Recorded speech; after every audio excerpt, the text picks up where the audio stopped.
and had a good evening. And more importantly, we hope you all did your homework, so that we can get started and into the business for today. It's going to be quite a packed morning, but we look forward to, again, dynamic engagements. I hope Patrick praised the group yesterday for being very diligent and for giving us many questions that you posed to Chief Mabizela. And I hope you all read the Palmer case study and completed yourself your evaluations or Wells evaluations. Over to you, Patrick, and have a fantastic day, everyone. We'll see you later. And welcome, sorry, just before I go to Patrick, sorry, welcome back to Bridget Schreiber, who's also one of our facilitators on Helm. Good to have you join us, Birgit, and I hope you will enjoy the day with us. Thank you. Over to you, Patrick. Good morning, all. As Oliver sometimes likes to say, we trust you are all bright-eyed and bushy-tailed, especially because it's a Friday. He also mentioned the Palmer case study. So last minute tip, if you still haven't read it, you can read it at tea. So you'll still be in time. All those who haven't read it, put up your Zoom hand. No, don't. I was just joking. So without further ado, let me share my screen and let's talk a little bit about leadership. The slide is called, in a rather academic way, Integrated Modes for Building Leading Edge Management. We'll demystify that terminology as off the bat. And I like to begin with this small quote from the Masters of Yunnan. Oliver made mention of Sun Tzu, The Art of War, which we'll talk a little bit about in FoL 2. But contemporaneously to The Art of War, which means about 2,500 years ago, Chinese scholars produced a book on governance. China having a civil service going back further in history than anybody else, and talking about management and governance and civil service issues some thousands of years, well, not thousands of years, a couple of 100 years before the Greeks. But the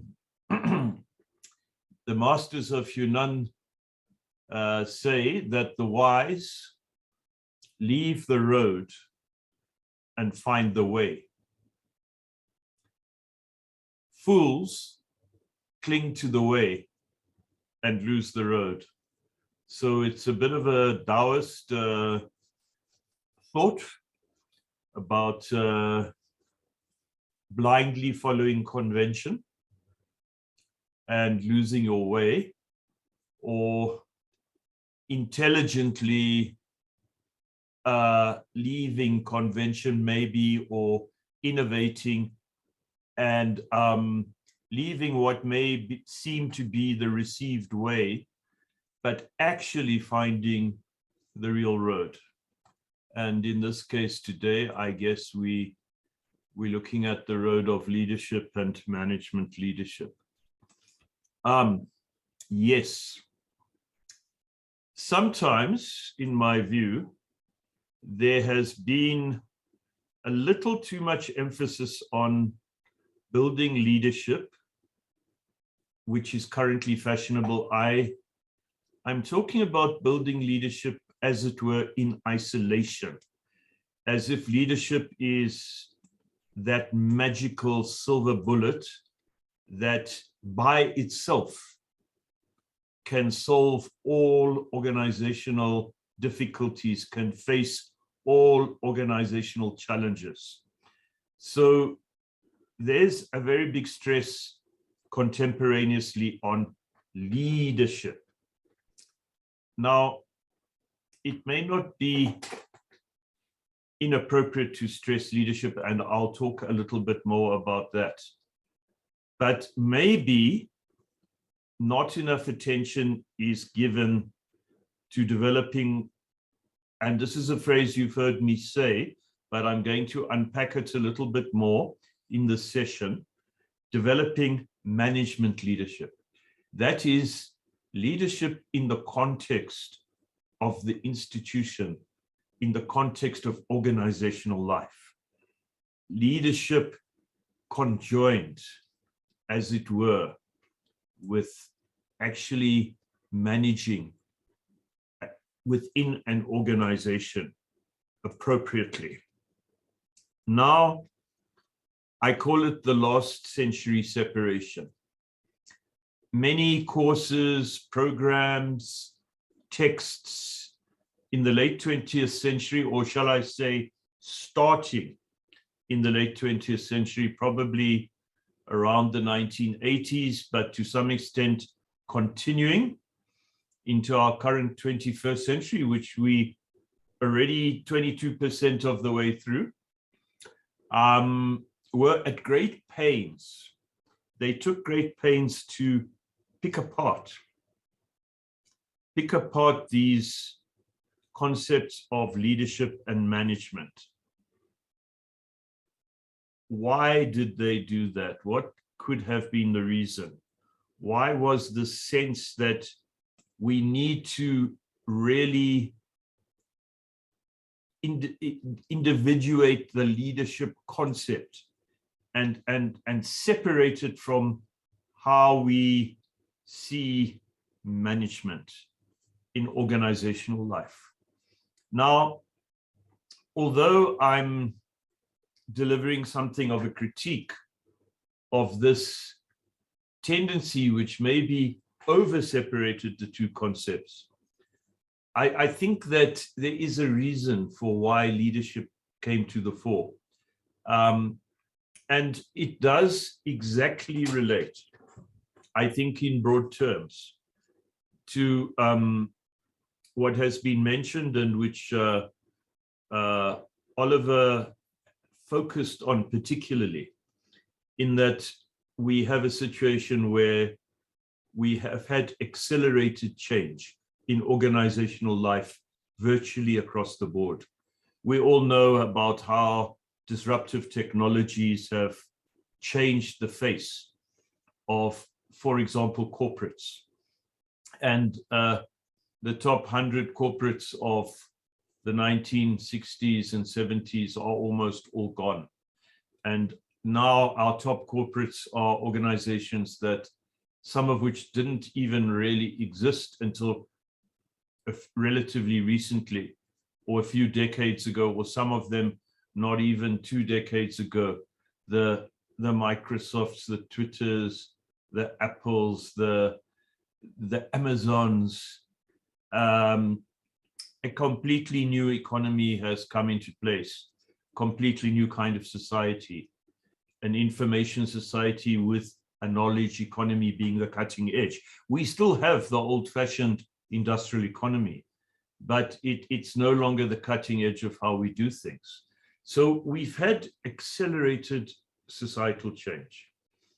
That affects many things. It affects strategy, and I'll talk to that in FLO2, because it's much more difficult to do strategic planning and planning in general than it used to be, because of the accelerated rate of change of how organizations need to fit into the world, and obviously how they need to be led and managed. We also have, on top of the fact that change has changed, much greater complexity. So we even have concepts like managing chaos. Is the world really chaotic? Well, yes and no. Chaos is often a word for how we as humans experience complexity in real time. or what one Nigerian management theorist beautifully calls meat time, because we are meat, so we live in meat time.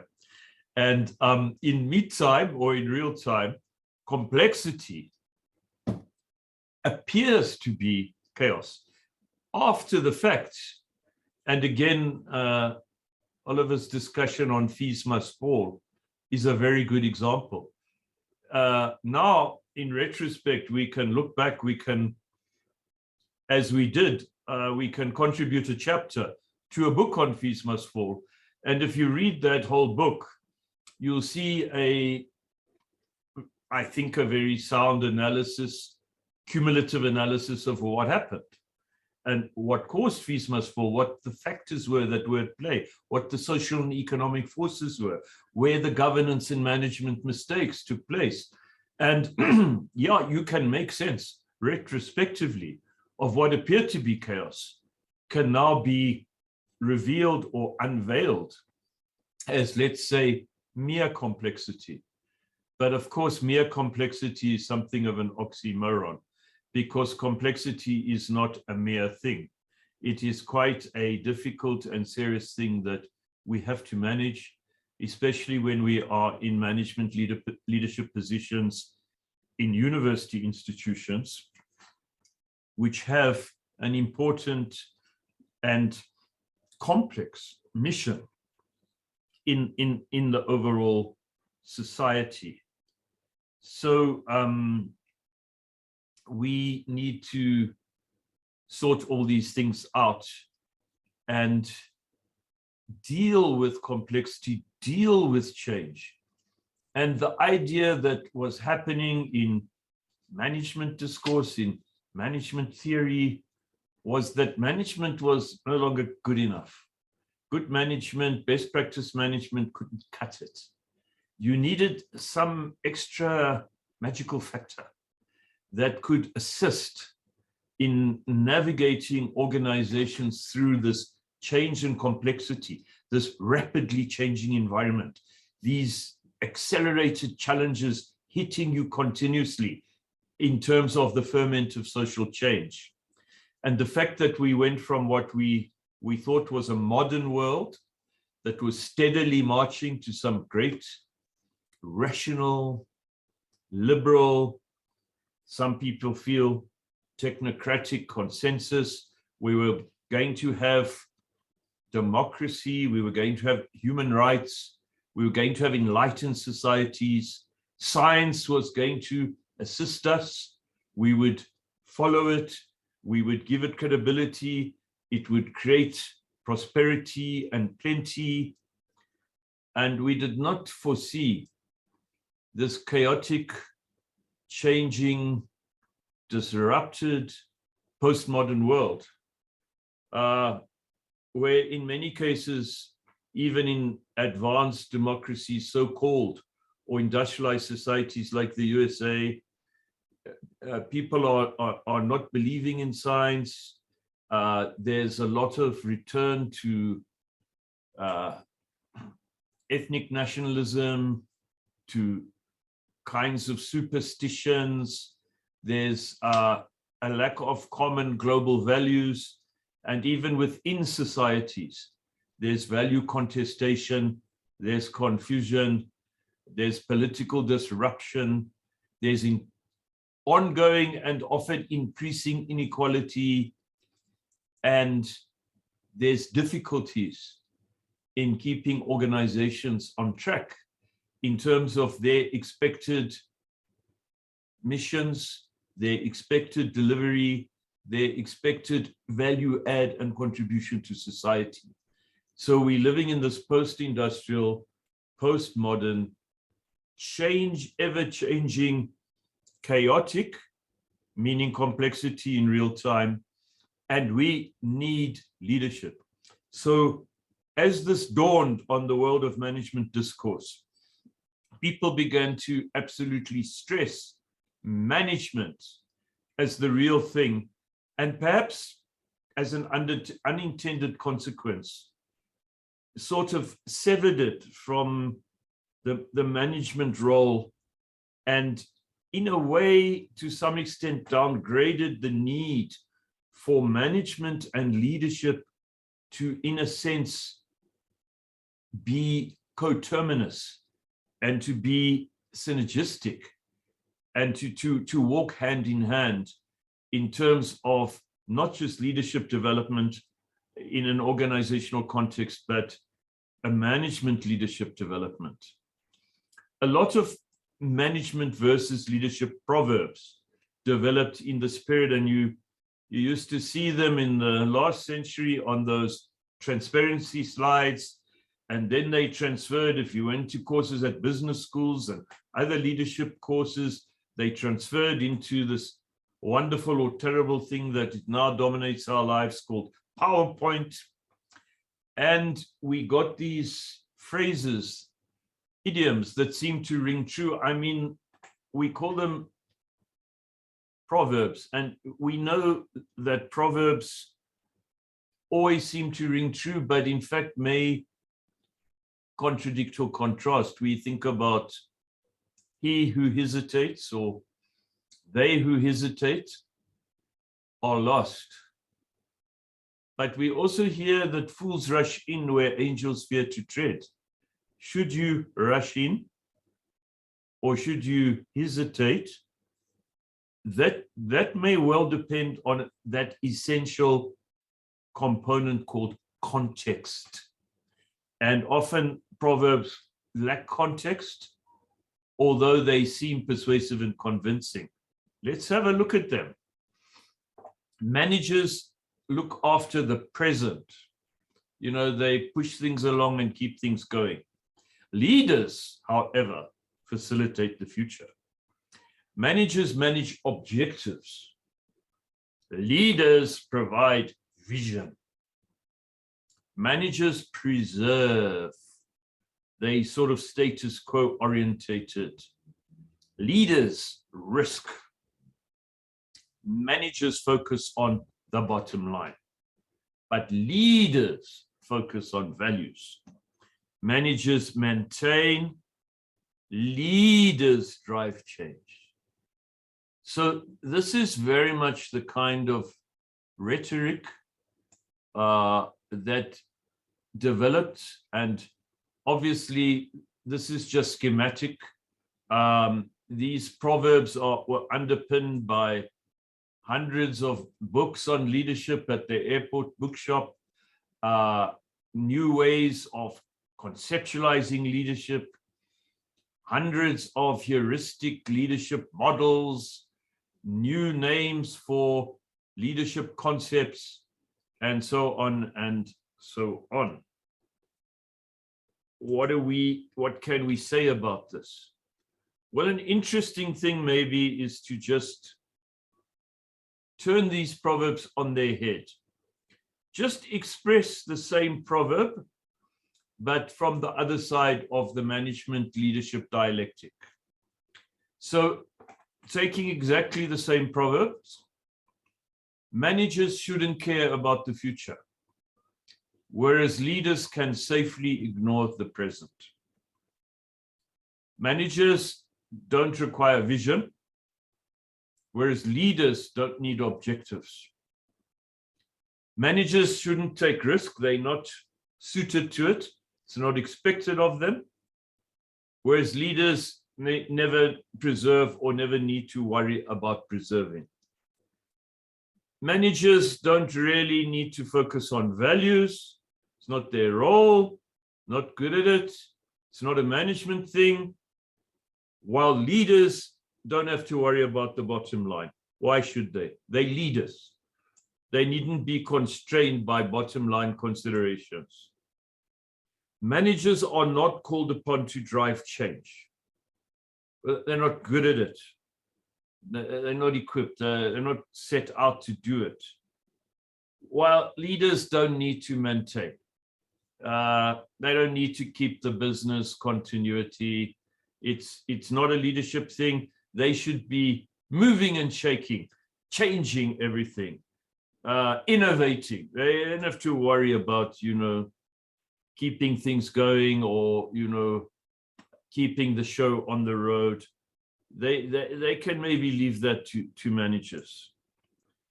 So I think when you begin to turn these proverbs on their head, a kind of absurdity emerges about how we relate these two concepts. And I'm not for a moment arguing that leadership and management are the same thing, but I am arguing that pulling them apart as if they are exercised by separate people in the organization, and as if they are not intimately intertwined and related in absolutely complex ways, to the extent that one can hardly separate the functions in the practical world of organizational life, tends to get ignored. And an idea goes forward that leadership is fine, it can solve everything, and it doesn't necessarily need to be synergized or harmonized with requisite management considerations. Let's take the best one of all. Classic proverb that emerged in this era that I'm talking about. Managers do things right, but leaders do the right thing. And I always used to, obviously for heuristic purposes, play a trick on my master's class by just telling them that proverb and throwing it out and ask them to discuss it or to affirm it. Let them fall into the trap of saying what a great insight it was, what a great slogan it is in organizational life, before putting up the next PowerPoint. Asking or stating, meaning managers don't need to do the right thing, or they don't need to focus or prioritize or ensure they are doing the right thing. And leaders don't need to do things right, or it's not a primary consideration.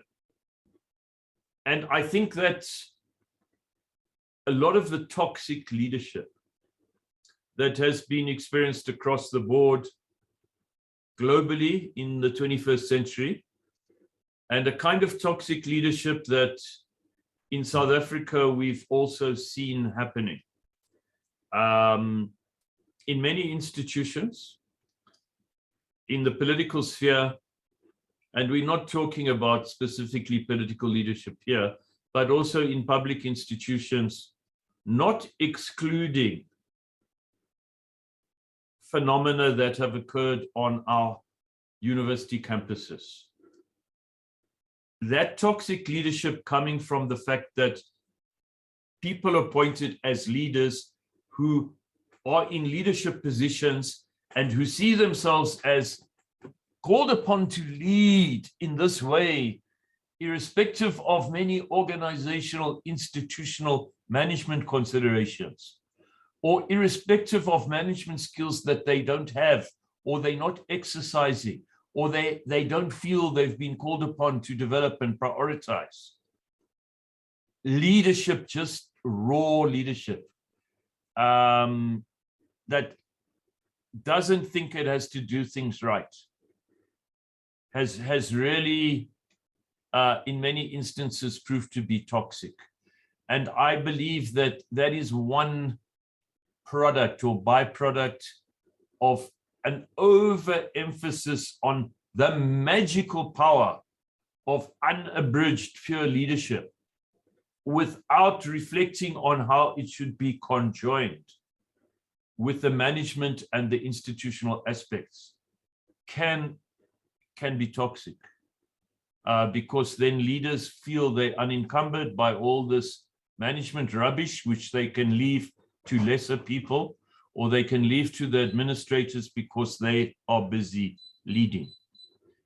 Whereas I believe, as heads of department or analogous or similar positions, we need to think about management leadership.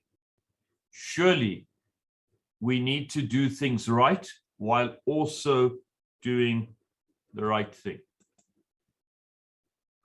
So there it is. The complexity of the contemporary, I called it postmodern era, and institutions does not allow for that previous modern cognitive and operational separation of the leadership and management roles. Conceptually, as I mentioned, management and leadership are certainly different, but are coterminously exercised in an integrated way within the complexity of institutional life. Oliver always speaks about that famous telephone call to the dean, which could just as well be the telephone call to a head of school or a head of department, chief, prof, head, whatever you called. I have a problem, or I've got a bit of a challenge. Can I speak to you? So do you say, look, can you characterize this problem for me before you tell me about it? I need to know, should I be wearing my leadership hat so I can tackle this problem as a leader? So if it's a leadership problem, let me know. The hat is ready. The leadership hat is absolutely ready to go. But if it's not a leadership problem, if it's a management problem, then maybe I should be wearing my management hat, i.e., I should be running my management software in my brain, not my leadership software. You know, I've got to ensure that I've got the right software going. Is it leadership? You're going to ask me something that I'm going to have to exercise leadership, or you're going to put a challenge to me that's really of a management nature. And I guess when I'm chairing a meeting or speaking to staff, I need to have both hats readily available so I can keep swapping them according to whether I'm judging that an issue is a management or a leadership issue. Whereas, actually, most of our challenges, maybe almost all, are not a pure leadership or a pure management. I'm sure that there is some kind of spectrum, and there are challenges that are very technical. There's a business process problem. There's some statistical anomalies that we need to unpick, or something that feels like it's more technical and it may be more managerial. And way on the other side of the spectrum, there's a problem that maybe is some kind of cultural issue where it needs leadership to like pick people up or get the culture in the right place or inspire people. But even those two examples, the leadership example, the leadership solution is going to need a bit of management to assist it to actually walk in the real world. And maybe even a statistical anomaly needs a little bit of leadership to get the right person to get that change, to explain to whatever the relevant group or formation is that we've reassessed this, and even communicating that is going to involve a little bit of leadership activity. So it's very difficult to put your finger on something that isn't a coterminous leadership management or management leadership integration. So in a sense, one has to wear a management hat and a leadership hat in whatever combination you want, however they're going to relate to each other. They really need to both be present and active.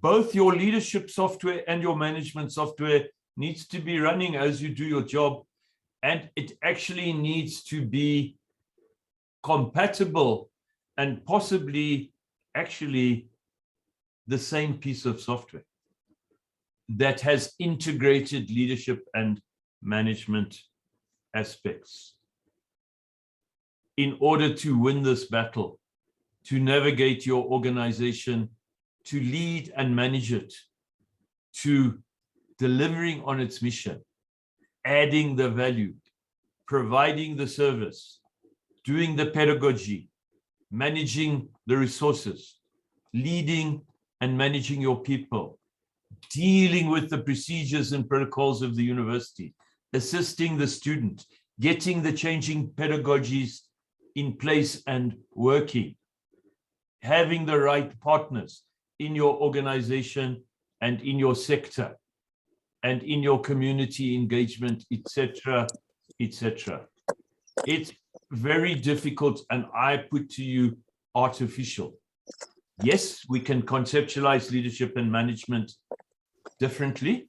We can pick them out of their context. We can make them ideal types. We can analyze them.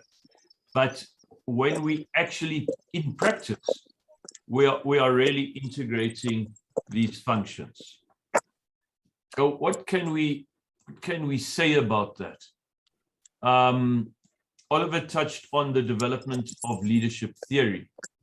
And this is something I did grapple with academically for quite a period, read a lot of the development of management theory, leadership theory, if there even is such a thing as leadership theory. A lot of academics in other fields, if I put to you some of the leadership theories, you might well say from your discipline, which may be a lot more grounded, you might say that doesn't sound like it reaches the state of actually being an actual theory. It sounds a little bit airy-fairy.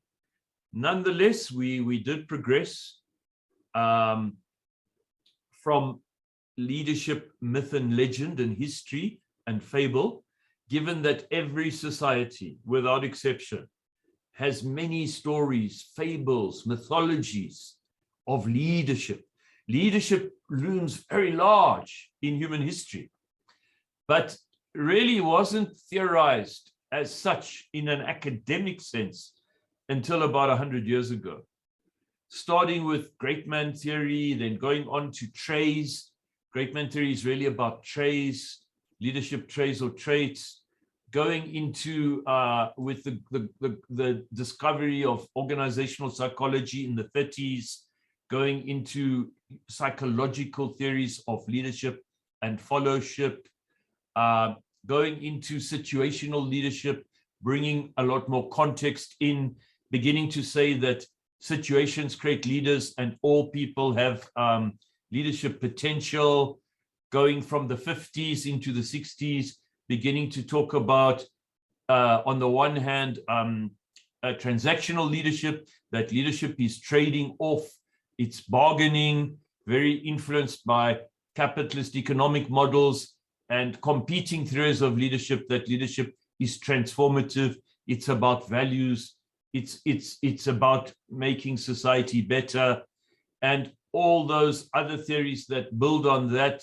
some of which Oliver mentioned, the leadership as guardian, servant leadership, collective leadership, and so on.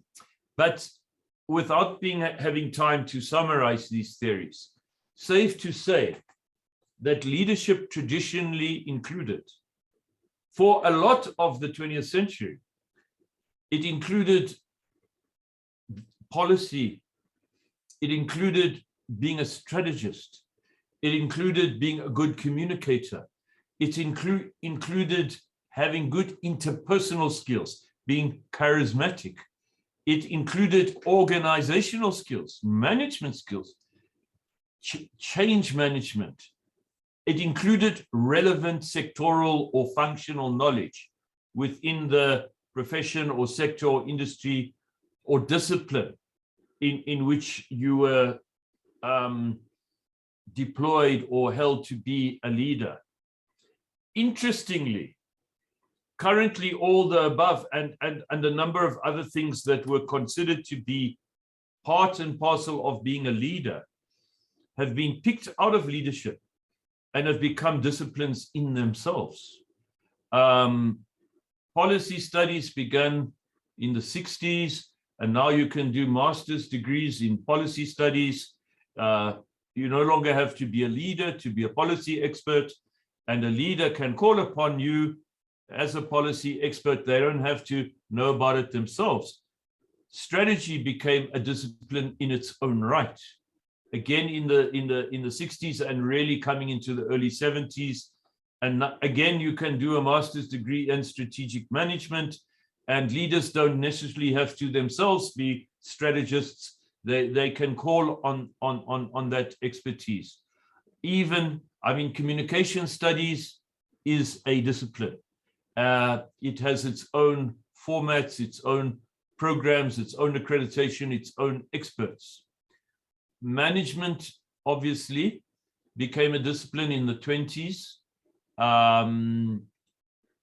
Change management, and we'll talk about that in FoL too, is busy becoming a discipline in its own right. And already in a few universities growing, you can do a master's degree purely in change management, organizational transformation, and so on. So a lot of what we considered part and parcel of the concept of the leader has gone. And it's always difficult then to say, well, what's a leader then? If we've taken all these things up, being able to be charismatic, being able to be a good strategist, having these good interpersonal skills, being a good communicator, being able to manage people. Well, if these things are disciplines in themselves, well, what's left for leadership? Is it an empty concept? And it certainly is a difficult concept. And at some points when you read leadership books, and sadly, usually most of their good ideas are in the first and second chapters, and after that they just repeat themselves.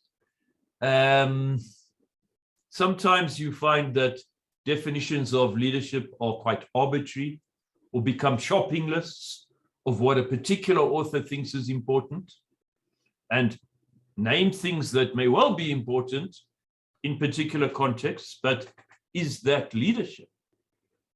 On the other hand, other definitions of leadership become almost semi-mystical, that it's almost like a return to great man or great person theory, that leaders have some special Taoist mystical connection with the way of the world. So they are able to find or open pathways that other people just can't see, because they have that particular vision that is difficult to define. And all these ideas of leadership continue. I compare it slightly to my decision many years ago when I entered university to major in philosophy. And of course, everybody from my family, my friends, and anybody who I ran into wanted to know why I would study such a useless non-discipline, because after all, philosophy is just endless speculation, leading to nothing, and certainly not leading to any kind of employability. True? Not true? What has philosophy led to? Nothing? Well, I suppose it has led to nothing unless we sort of include mathematics, physics, astronomy, history, political science, sociology, chemistry, semiotics, linguistics, and a lot of other disciplines. If we don't think of those things, then I suppose philosophy has been a failed historical project.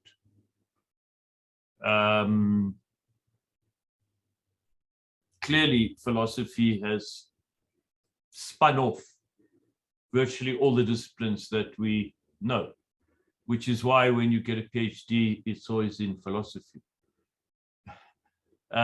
Because philosophy is the mother of all disciplines. Leadership is a little bit like that. Things keep spinning out of leadership, like strategy, like interpersonal skills, like policy studies, but we don't get rid of leadership. There's still something called leadership that is hard to define, that we use heuristic frameworks like the Wells framework, which we grappled with yesterday, in order to get some sort of vocabulary, in order to get this tacit, implicit knowledge of what leadership is in the open, so we can develop it in ourselves and, as we'll talk about later today, in others. So what is leadership there? Because it seems to, it's still crucial. It is a crucial ingredient in organizational life in the 21st century, maybe more than ever. You need management and you need to develop your management skills, but you also need to develop as a leader, and you need to be able to synergetically utilize your leadership capacities and your management capacities to take your organization, your unit, your department, your school, your university forward, navigating the world, that chaotic, complex world, adding value, carrying out your mission. So maybe the best I can do is to say, perhaps leadership actually is reflecting that contextual ability to systemize all the above, all those discrete elements, to synergize what you know, what knowledges you have, what knowledges you can draw upon, what you can reflect about, and what you can motivate. And you bring them all together, sad to say, because it's a big challenge, on an ongoing basis, in more or less the correct mix, at more or less the right time. And then you are indeed an effective management leader in your organization, in your university. Thank you.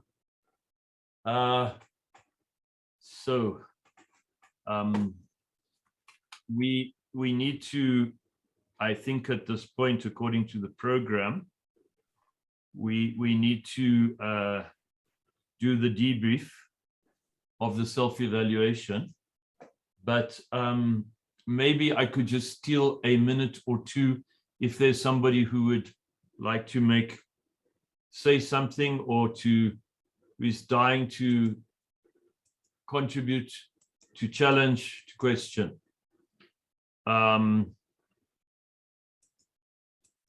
Anything at this stage?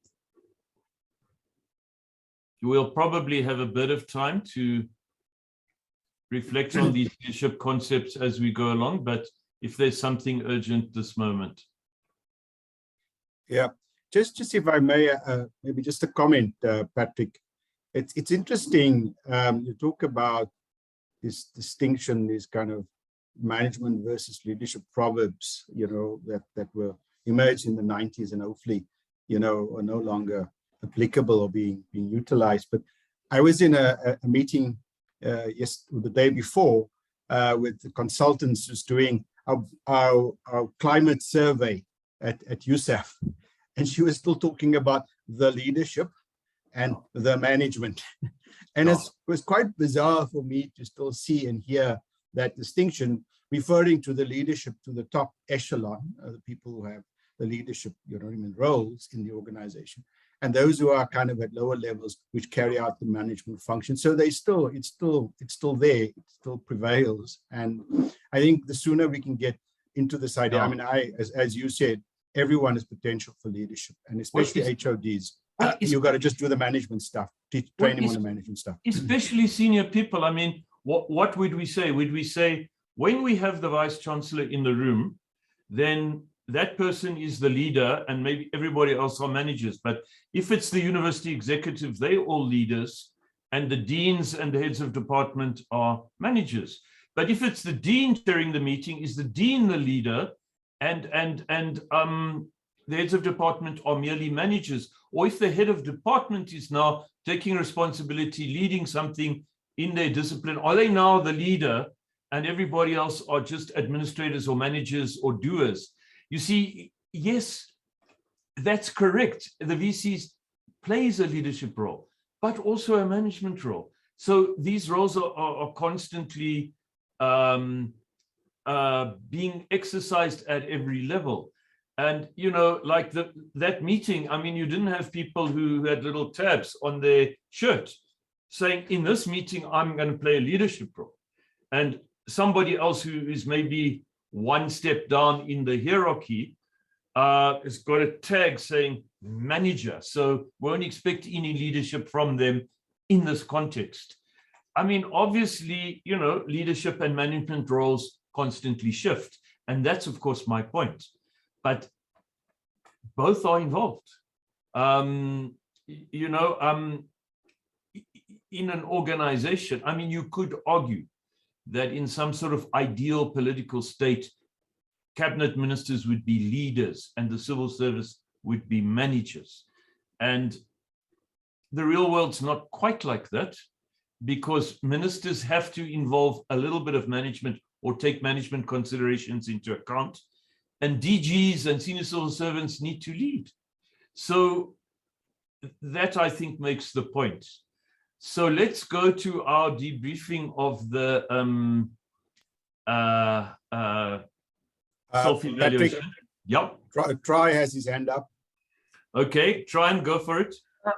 Thanks, Oliver. Thanks, Patrick. Yeah, I was now thinking about succession planning that we came across yesterday, now relating to leadership that we just presented on. Then I kept on thinking that how can one, in a way, infuse this leadership, maybe I would say responsibility as you try and engage in succession planning. Like myself, I'm stepping down as HOD end of this year. And I would say I've done very well, maybe learning from the team.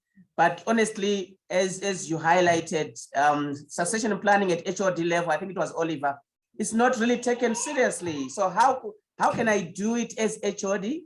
Maybe without the support of the dean and all that, because they will only come at a later stage, maybe around September, October, when I'm only stepping down in December. So I'm just grappling with that question. Thank you. It's an excellent question. An excellent question. And I'm going to finesse it. I'm going to say that I more or less tackle that exact question at 10:30. Where I talk about leadership development models, that being the exactly what you're talking about, the responsibility of a leader to develop leadership in other people. So just hold that thought. We're going to come directly back to it at 10:30. Let's go to our debriefings, otherwise we're not going to sadly have time. Do we have our two chambers? We have three, Patrick. We have three. So are we going to go to giraffe, zebras, and no? We thought we'd mix it up. We thought we'd mix it up. We would have Zeus, which is Birgit. We would have Hera, which is Hugh, and I will be an Aphrodite. So Aphrodite, wonderful. I would have picked Athena as the god of knowledge. But somebody picked Aphrodite, which is the god of sexual pleasure. But be that as it may, I'll leave it to you. Yeah, so, okay, great. Rassi, please. Yeah. I think correct, Oliver. There's no need to be shy. It's quite incorrect. Not all love is sexual, Patrick. Okay, discussion correct. for another day. Which is why the Greeks had another god for contemplative platonic love. Aphrodite specifically the god of sensuality. Right. Okay, so all the sensuals will join me. Rasi will allocate you into your groups, colleagues, and then we'll do the debriefing on the wells. So please bring with you to the group your scores, and we will then debrief you, myself, Patrick, and Birgit. We'll see you on the other side. Enjoy. Let's go into our groups.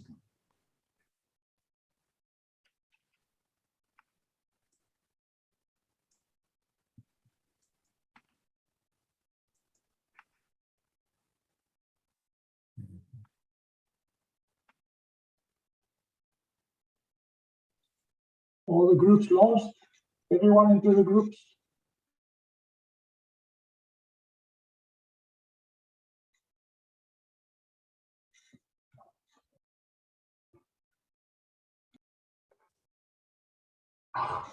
Time with Anna, apologies to you. Patrick, you're muted. We did it again. We pulled ourselves out, even though people were happy to go a few minutes into tea. That's okay. Well, I was basically finished, and we were having an interesting general discussion on the Wells matrix. But yeah, great stuff. We'll see everybody at 10:30. 10:30. So everybody enjoy your tea. 10:30, we'll look at leadership development models. Thank you all. Great. Anna, if I can just encourage you to email. Develop leadership in others.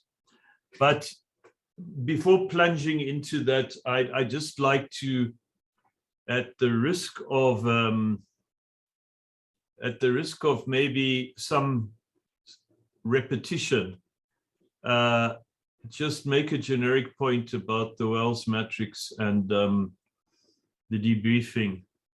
That is that the Wells matrix brings out, through its heuristic categories, an aspect of resocialization of us academics when we move into management roles.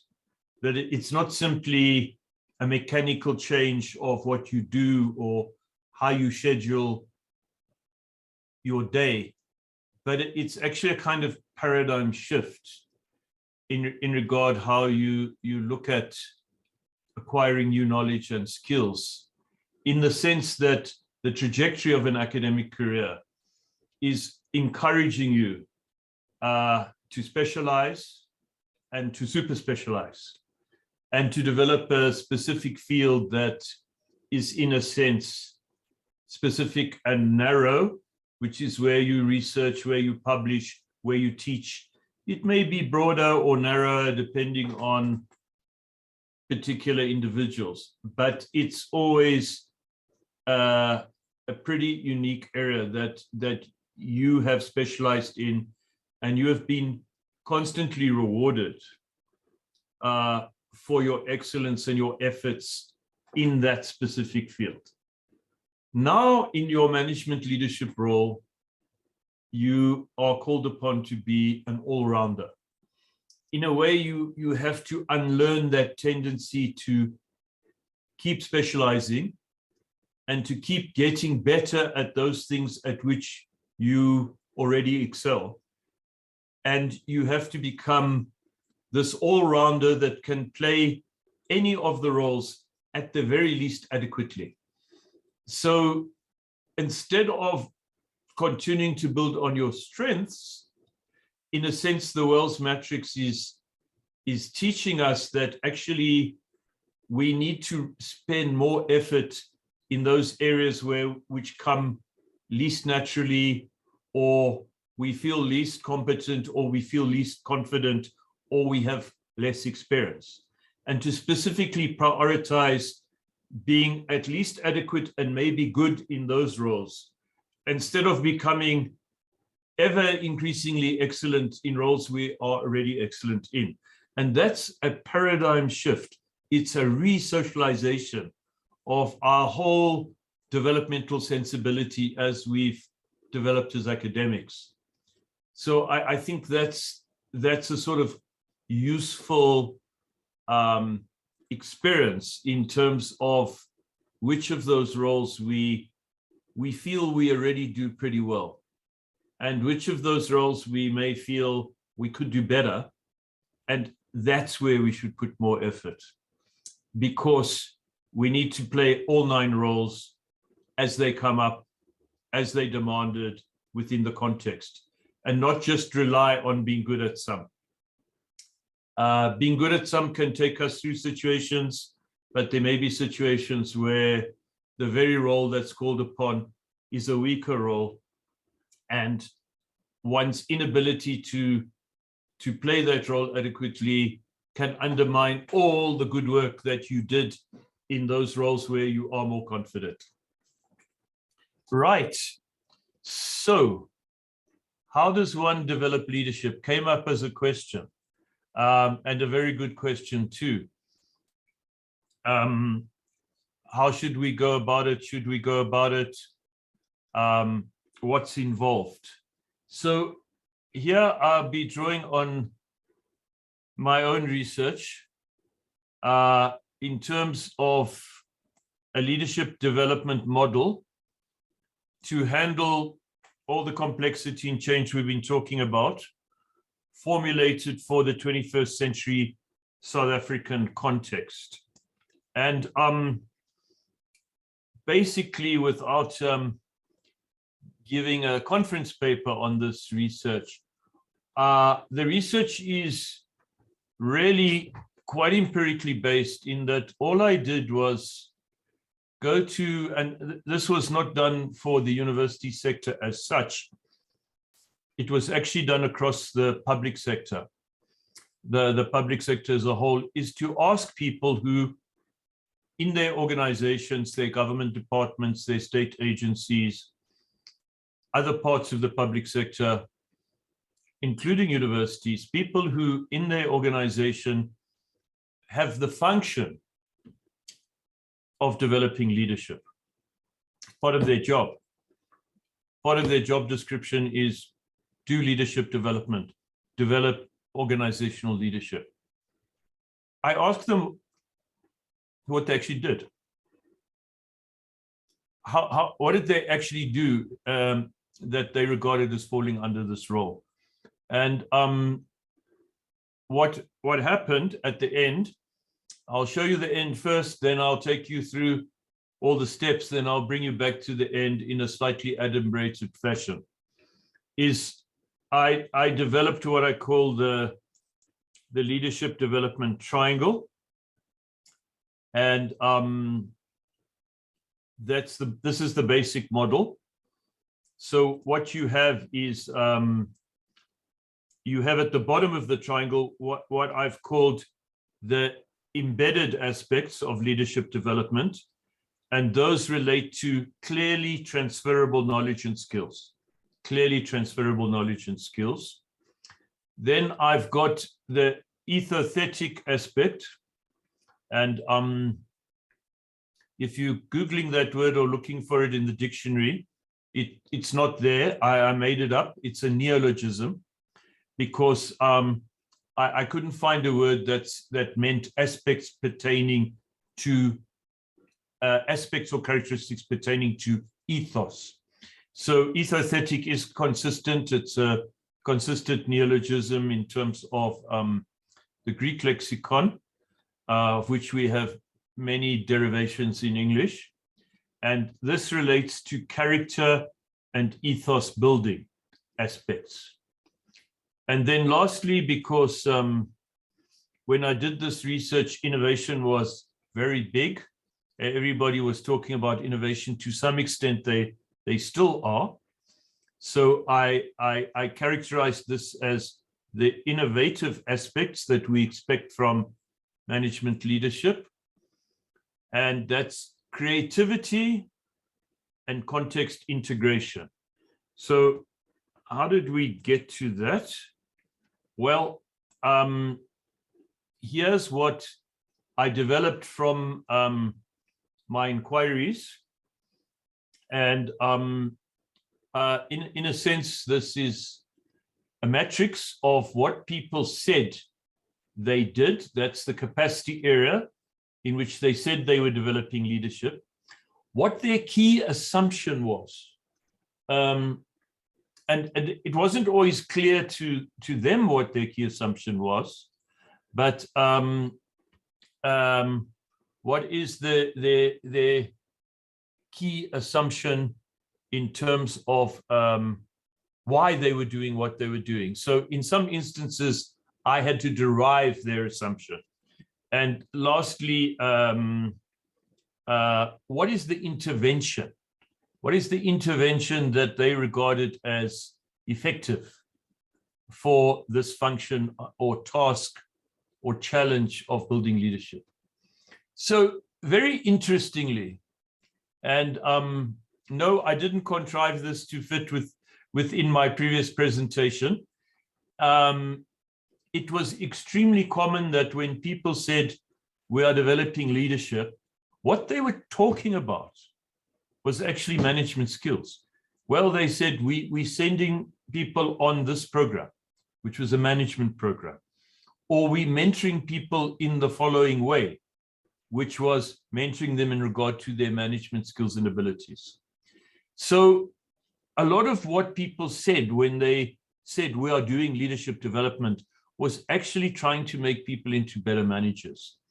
In that sense, the key assumption, which I think is not unreasonable, is that management skills and competencies allows individuals to act as more confident and consummate leaders. You can't be a leader in an organizational context if you're a poor manager, or if you are not constantly working on your management skills and competencies. What happens if poor managers are giving organizational leadership positions is they can't manage and therefore they can't lead. And when they try to lead, it is often toxic leadership. So not an unreasonable area of development for leadership is making people better managers in terms of skills and competencies. So the intervention is enhancing management competency and improving management skills. Second one, under embedded aspects, remember that's the bottom of the triangle, I've called managing differently.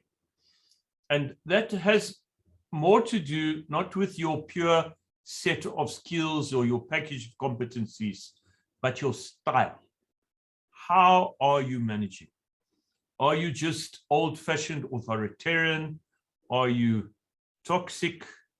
Are you an uncommunicative manager?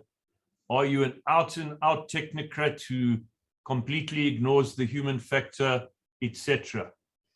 So it's getting people to use state-of-the-art and more enlightened management styles, which would advance their ability to access available leadership paradigms.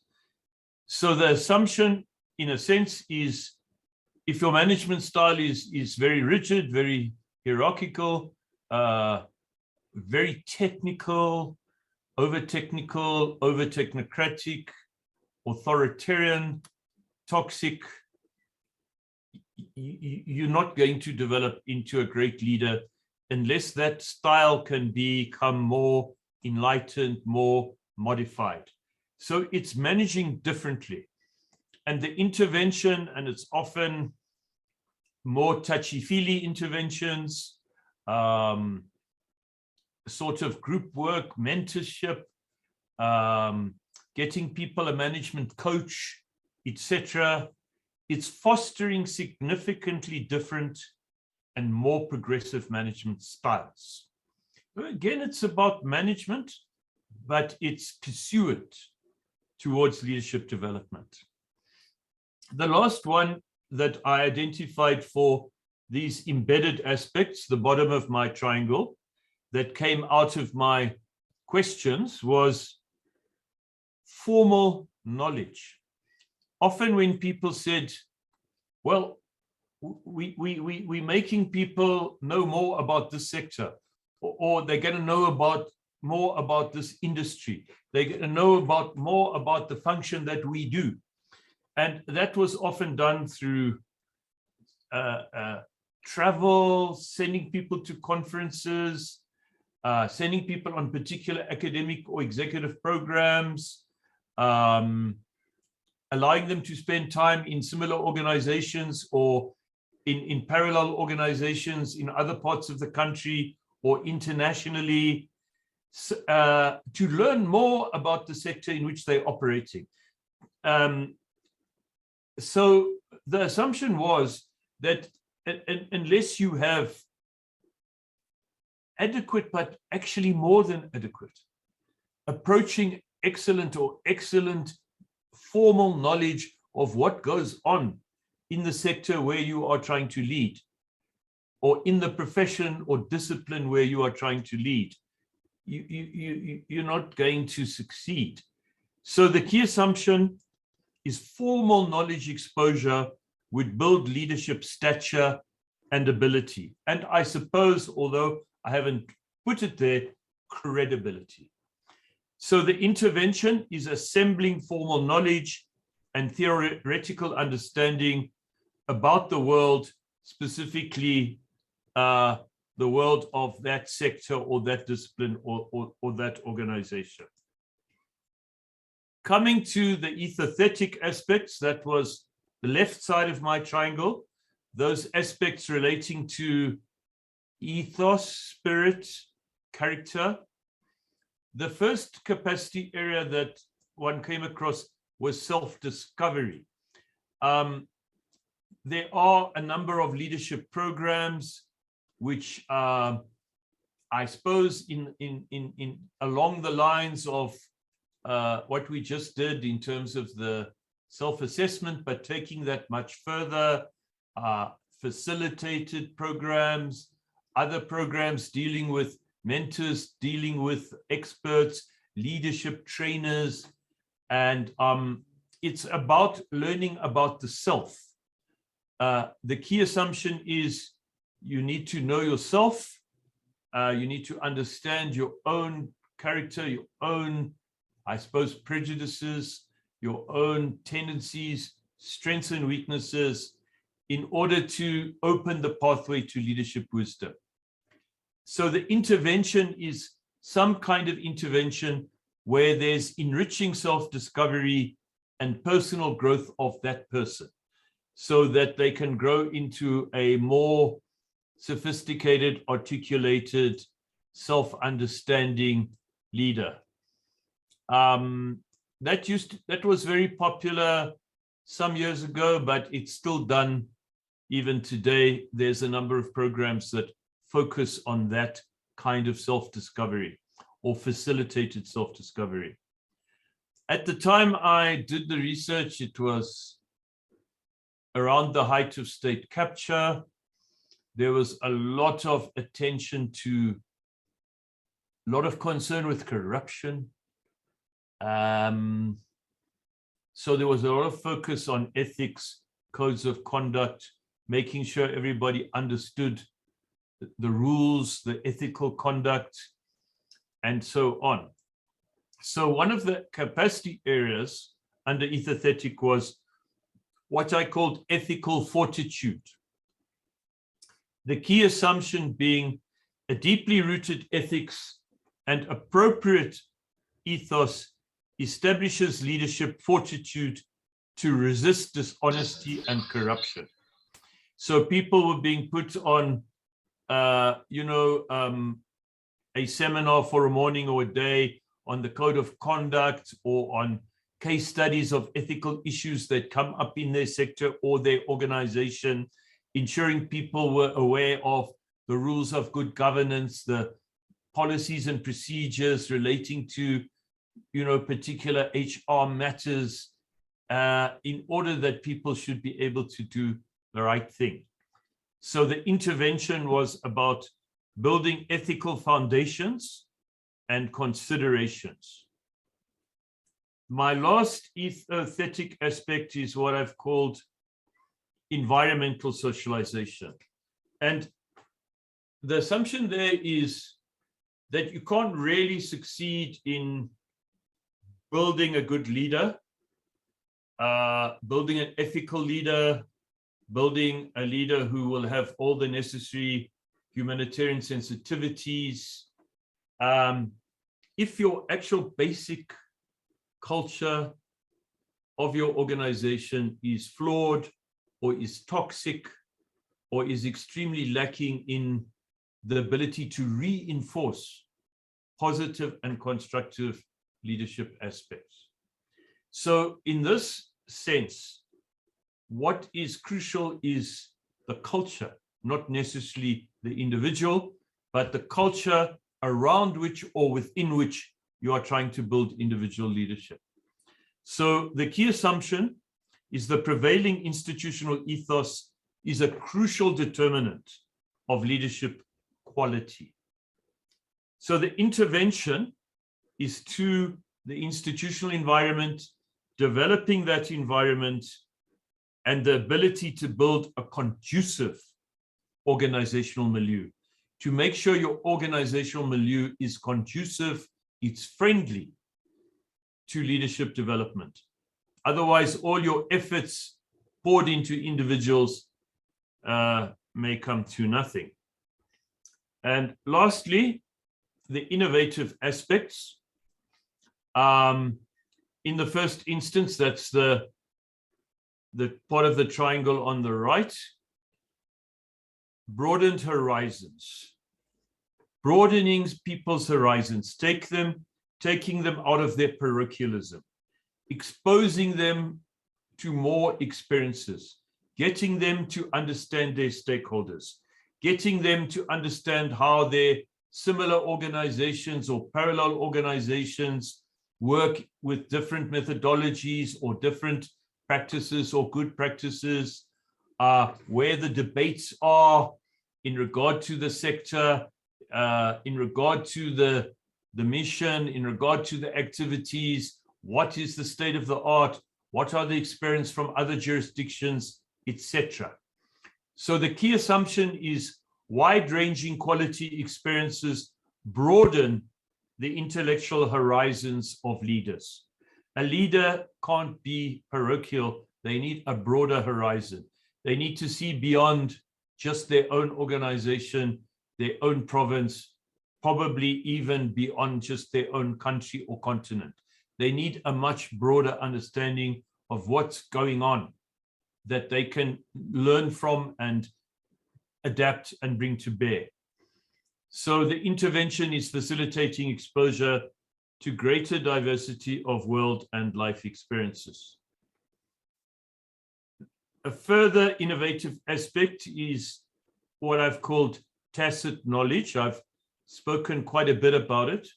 I think management development and leadership development deals a lot with surfacing and giving a language to a lot of experience that we have, but we may not have it filed and accessible in the right intellectual bundles. It's like that thing on your computer. It's there, you have it, but you can't quite find where it is in order to use it, or you can't find it quickly and instantly and conveniently.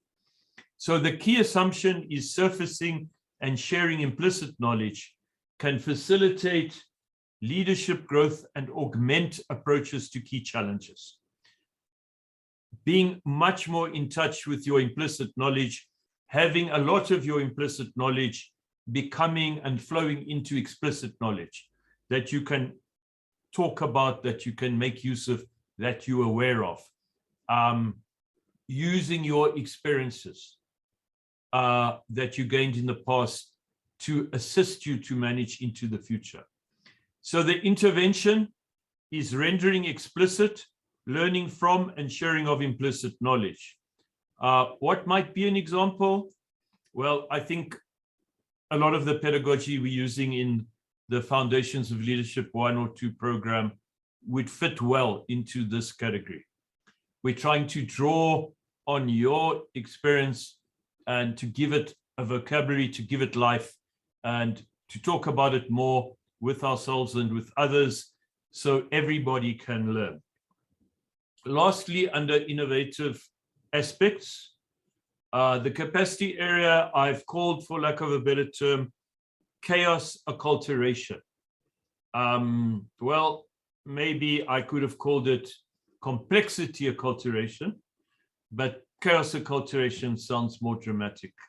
The key assumption is one needs to have heightened and constant strategic alertness and adaptive ability, which are vital leadership characteristics.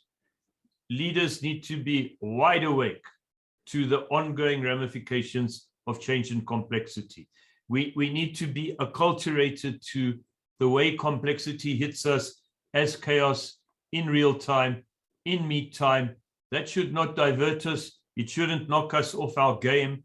We should be able to integrate that, even the aspects that we're not sure of, we haven't yet analyzed, but nonetheless be able to continue to navigate that path forward for our unit, our department, our organization. So the intervention is creating capacity to function in a context of complexity and surprising change. What form could those interventions take? Many.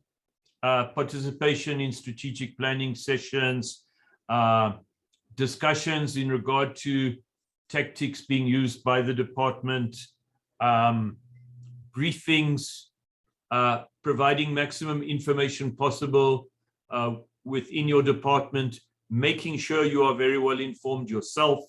Even if your organization is not doing that perfectly, you are proactively going out and gaining that necessary information, rendering what can be rendered transparent or more transparent, doing that, ensuring as many processes as possible are transparent, are available, that decision making is as evidence-based as is possible within that environment.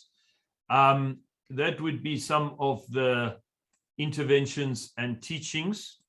So that's what I call the leadership capacity interventions. There's nothing new. It's just summarizing what we've been through. If you like, it's Fitzgerald's table of the periodic elements of leadership development.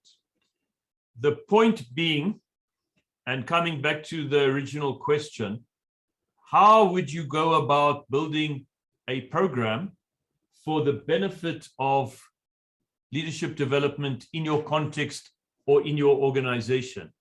Well, I don't know. That would be specific to that context.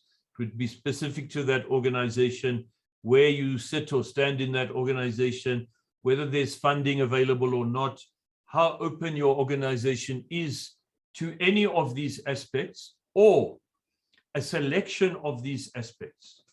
Scanning the terrain, picking capacity areas you'd like to focus on or concentrate on, or you are able to fund, or you are able to facilitate in your organizational context, checking your assumptions about why putting energy and effort and investment into those aspects will lead to the outcomes of leadership development you want to see, and then designing interventions which on the periodic table here are very generically expressed, but in your context, you could express the interventions much more uniquely and specifically.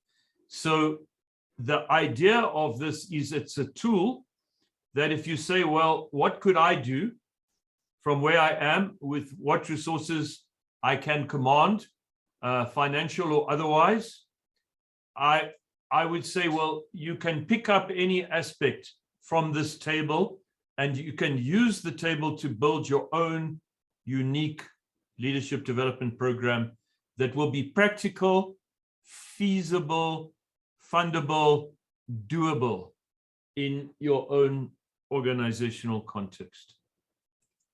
And that brings us back to the slightly more adumbrated triangle.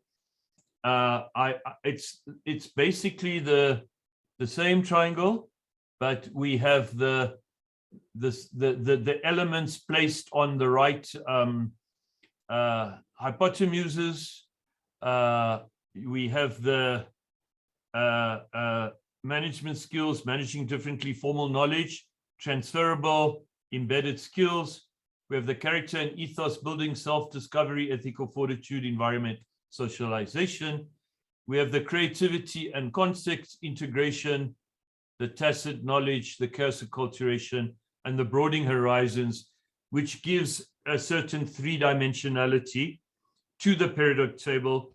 You can sort of, in your brain, superimpose this development triangle on the periodic table, and then you can run through the possibilities of building your own leadership development program, either individually or within a committee sense, or building a proposal document to a donor, or proposing that within your organization as a budget, and that this could be a small Linyana tool that could help you to just have a platform, a credible framework in which you are seeking to carry out those things.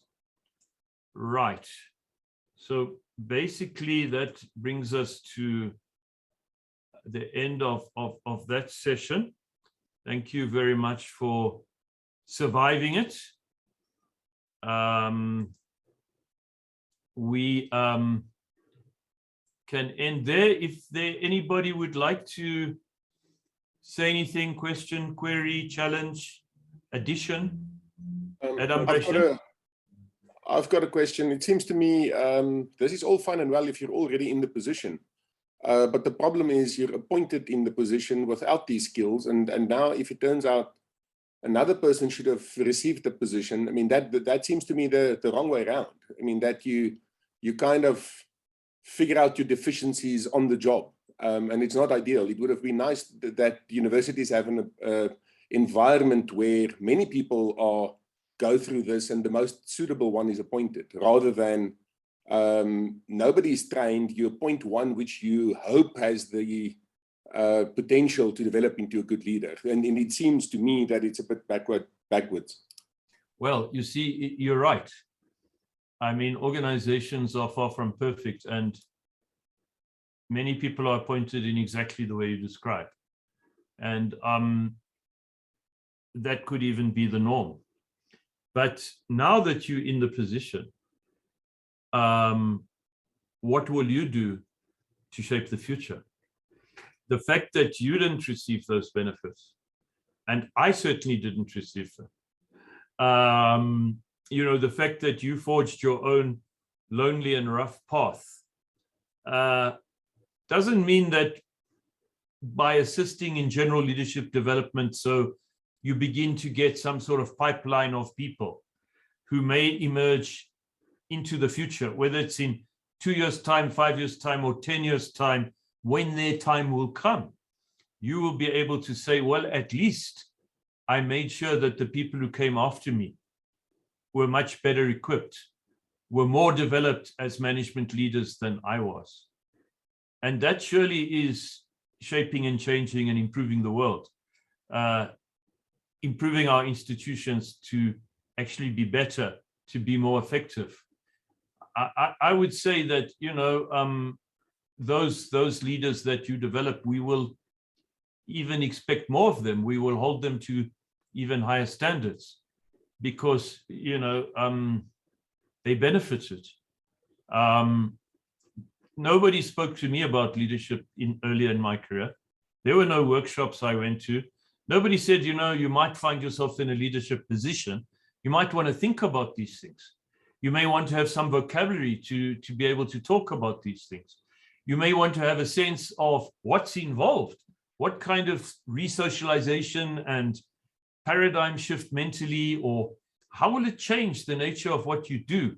And how will this role reshape you almost into a second career?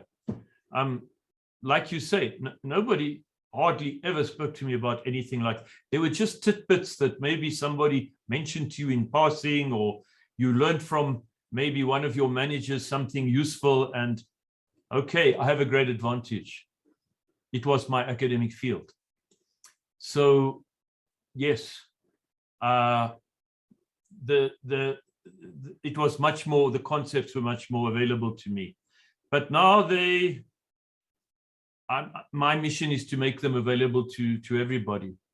I would guess that, just like Oliver said, a lot of us hardly had any induction, any training, even about the essential things. What are your financial responsibilities? How does the system work? Let's sit down and explain it to you.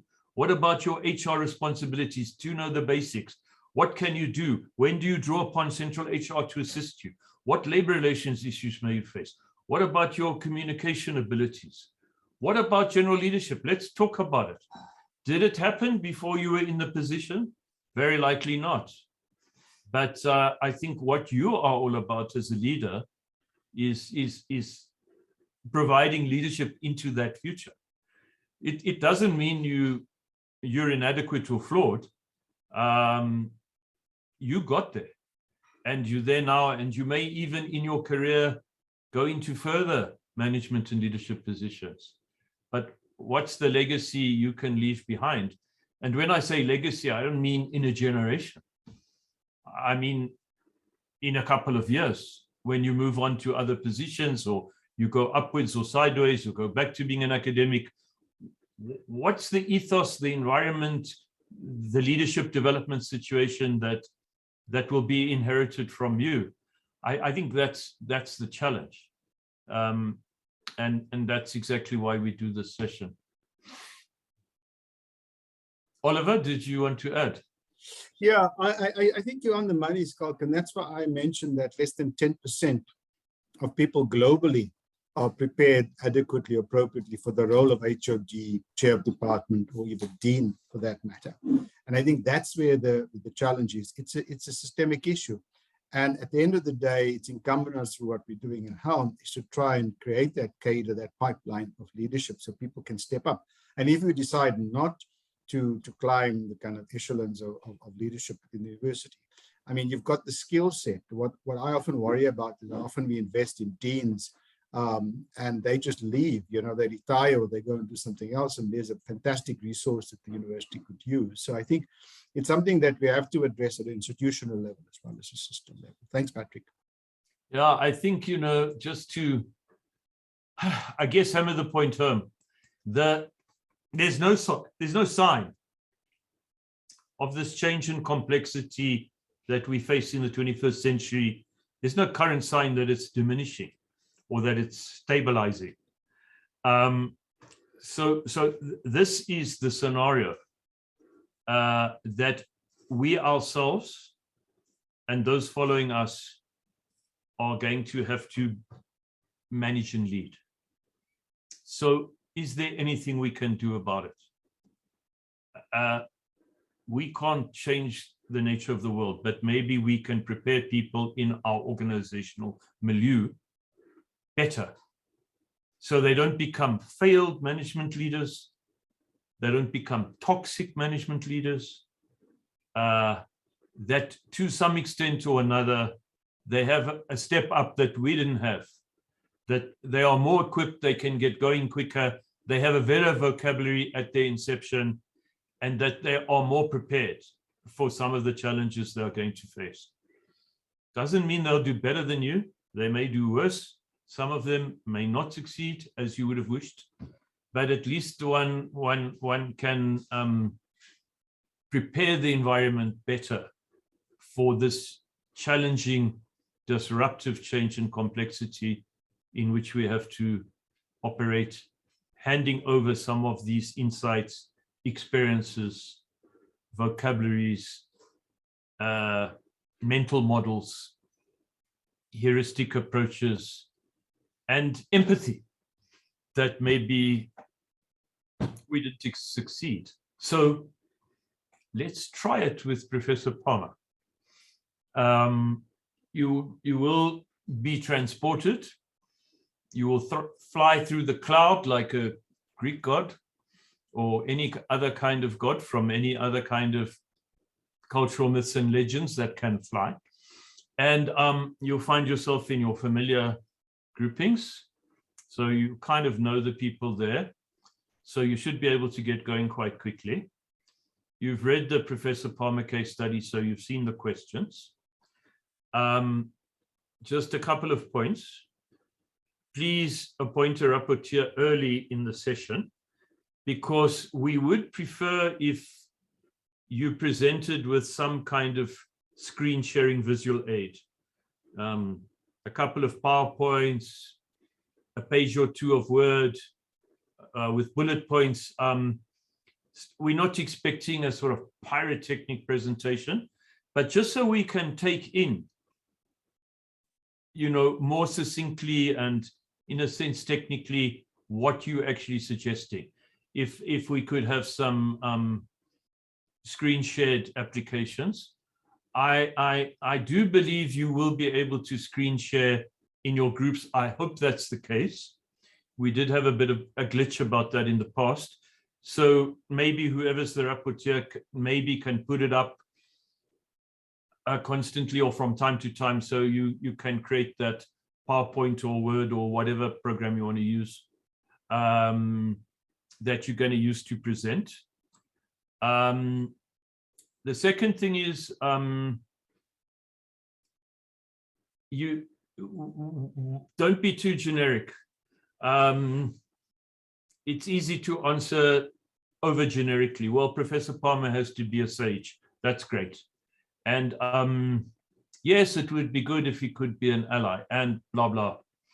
And it's not hell of enlightening, because when you present to us, we were not there when you discussed these things, and we're not sure exactly what you have in mind. So please give us examples. If Professor Palmer needs to be a sage, why and in what aspect? Or if he needs to be a globalist or an ally, what is it specifically out of that case study that you are prioritizing or putting your finger on that role? That role pursuant to what? That, in terms of the actual content, the actual dilemmas and challenges that are expressed in the case study. So I think that's it. We're going to give you a lot of time. It's now just approaching 11:15, and we're going to bring you back at 12:15. So there's no need to rush this discussion, especially because we're really expecting quality recommendations and analysis. You are really going to advise Professor Palmer excellently on how he's going to cope, how he might use one or another, or he might prioritize some of the roles available, and what he should do in the role. If he's going to be a mentor, well, yeah, what? Who's he going to mentor? To what outcome? Who will he make alliances to? For what? So we need a little bit of specificity, so we don't get a kind of bland and over generic presentation that, yeah, looks good, but Professor Palmer wouldn't really help him. It would just be like a kind of lecture on management skills. So I think that's the challenge, to get your heads right into the modalities of the case study, to see what can be unpicked, what needs to be done. Don't be afraid of being bold. If you want to recommend something that is a bit radical, that involves a lot of change magic, but you think that's the right way for Professor Palmer to go, please do so. That's exactly what we want to see. Right. Anything else? Oliver, Birgit, anything I've forgotten to say? Right. Happy discussing. You're back at 12:15, and we will expect each of the groups to give us a crisp and challenging and innovative take on the case study. Thank you.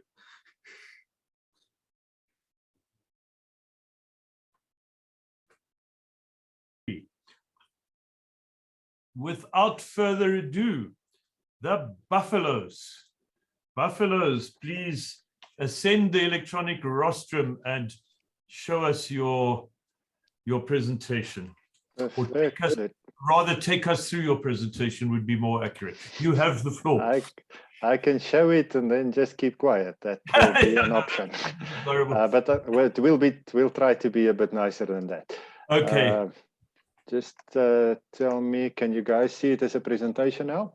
We can, although you're not in presentation mode. Now you're in presentation mode. Sorry there. Okay, thanks guys. So our feedback as follows. We firstly just had a look at, it's always important to understand what's your job really.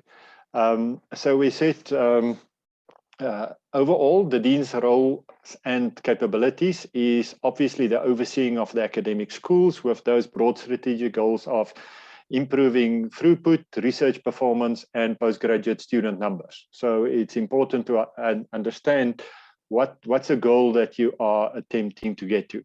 Then if apart from the academic school overseeing the more academic part of the job, if we look at the other three main roles identified, being finance, HR function, and the academic administration or registrar function, what's quite clear there is the red one, finances. There's a huge learning curve required, and that's why we indicated for that, forget about all the leadership stuff and so on, you need external help.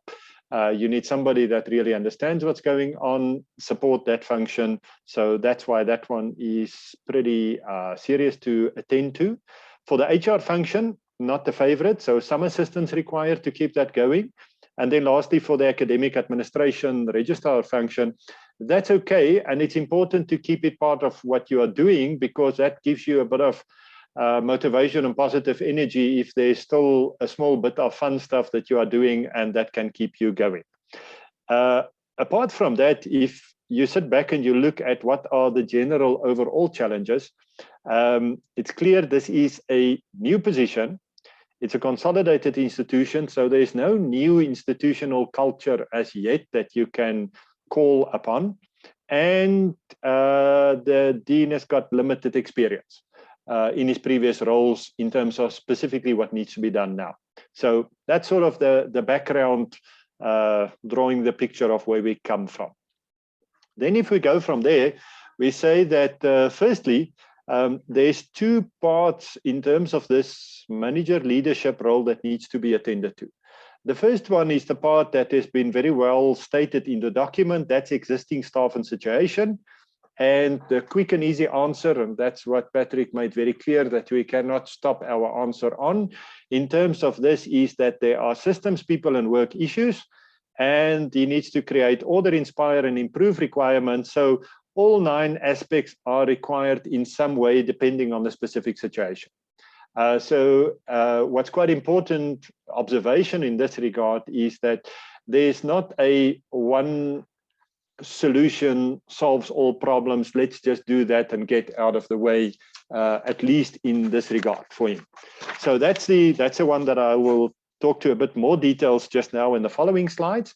But also importantly to start to think about is new staff for this new institution that does not come from the 2 previous institutions, that needs to be incorporated. And for that, at this stage, we said you will require a globalist and sage viewpoint. Globalist, looking at the people, how to bring other people into this new culture where you still don't have a cultural or institutional culture, but then also the sage going with that, you need systems to make sure that new staff from wherever else can be incorporated into the process. So that's it for the new staff.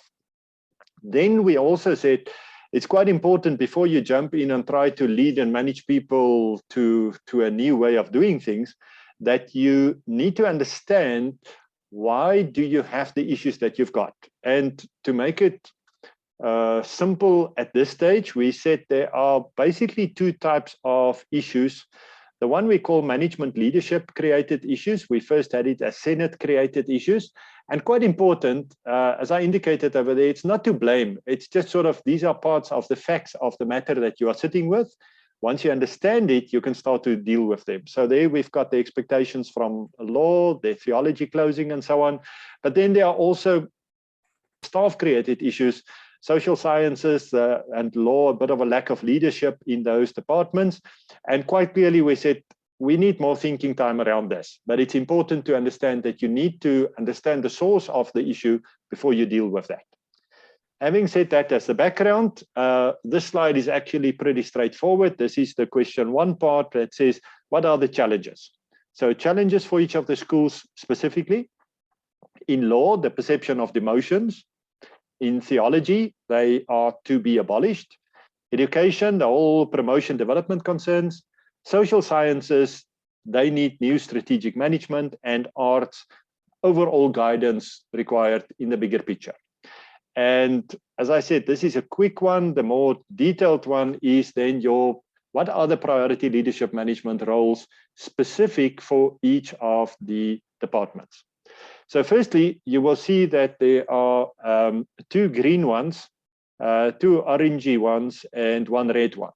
And the reason why we colored it like that is to indicate that some of these are the ones that you should expect to, once you set the tune and you are present and you are active, things are expected to run well. And then the orangey ones are the ones that's a bit more challenging. And then the red one is the one that this is really going to require your attention. So just going from the top in terms of law, the whole perception of the emotions in the departments and so on, there we said you need 2 parts in your leadership. You need globalists because you need to get through these cultural differences between the previous institutions, but you also need the ally part where you improve the performance by building partnerships between these staff from different institutions. In theology, we first only had mentor, where we said, listen, these people need to know what's their new future if their department closes. But then very significant observation to say, but listen, maybe if you look at the magician role and you look at how can you improve performance, orchestrate change in theology, there's maybe a chance of getting this going as a good, positive concern again. So there's a bit of a systems part as well as a people part. If the systems part works out well, you probably need a different people part. But if the systems part is not working and you still need to abolish, much more focus on the mentor part.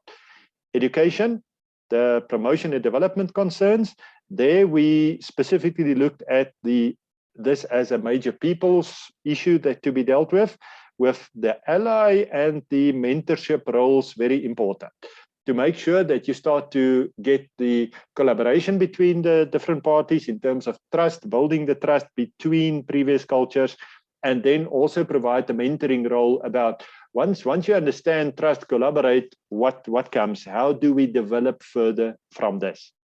And then our last 2 green departments, social sciences, which indicates things are happening, it can just grow and so on, but the leadership part is quite important, where we said you need some visionary. What does the future look like? What can the future be? You need that guidance of, wow, this is possible.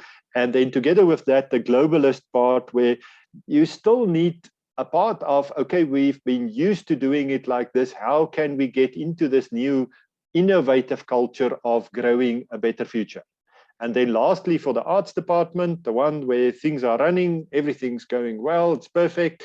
There we said, well, nothing is ever as perfect as you think. So artisan, for sure, the first major issue to be attended to over there. If you are on this good level, what are you doing to be better? How do you pursue more excellence, more improvement?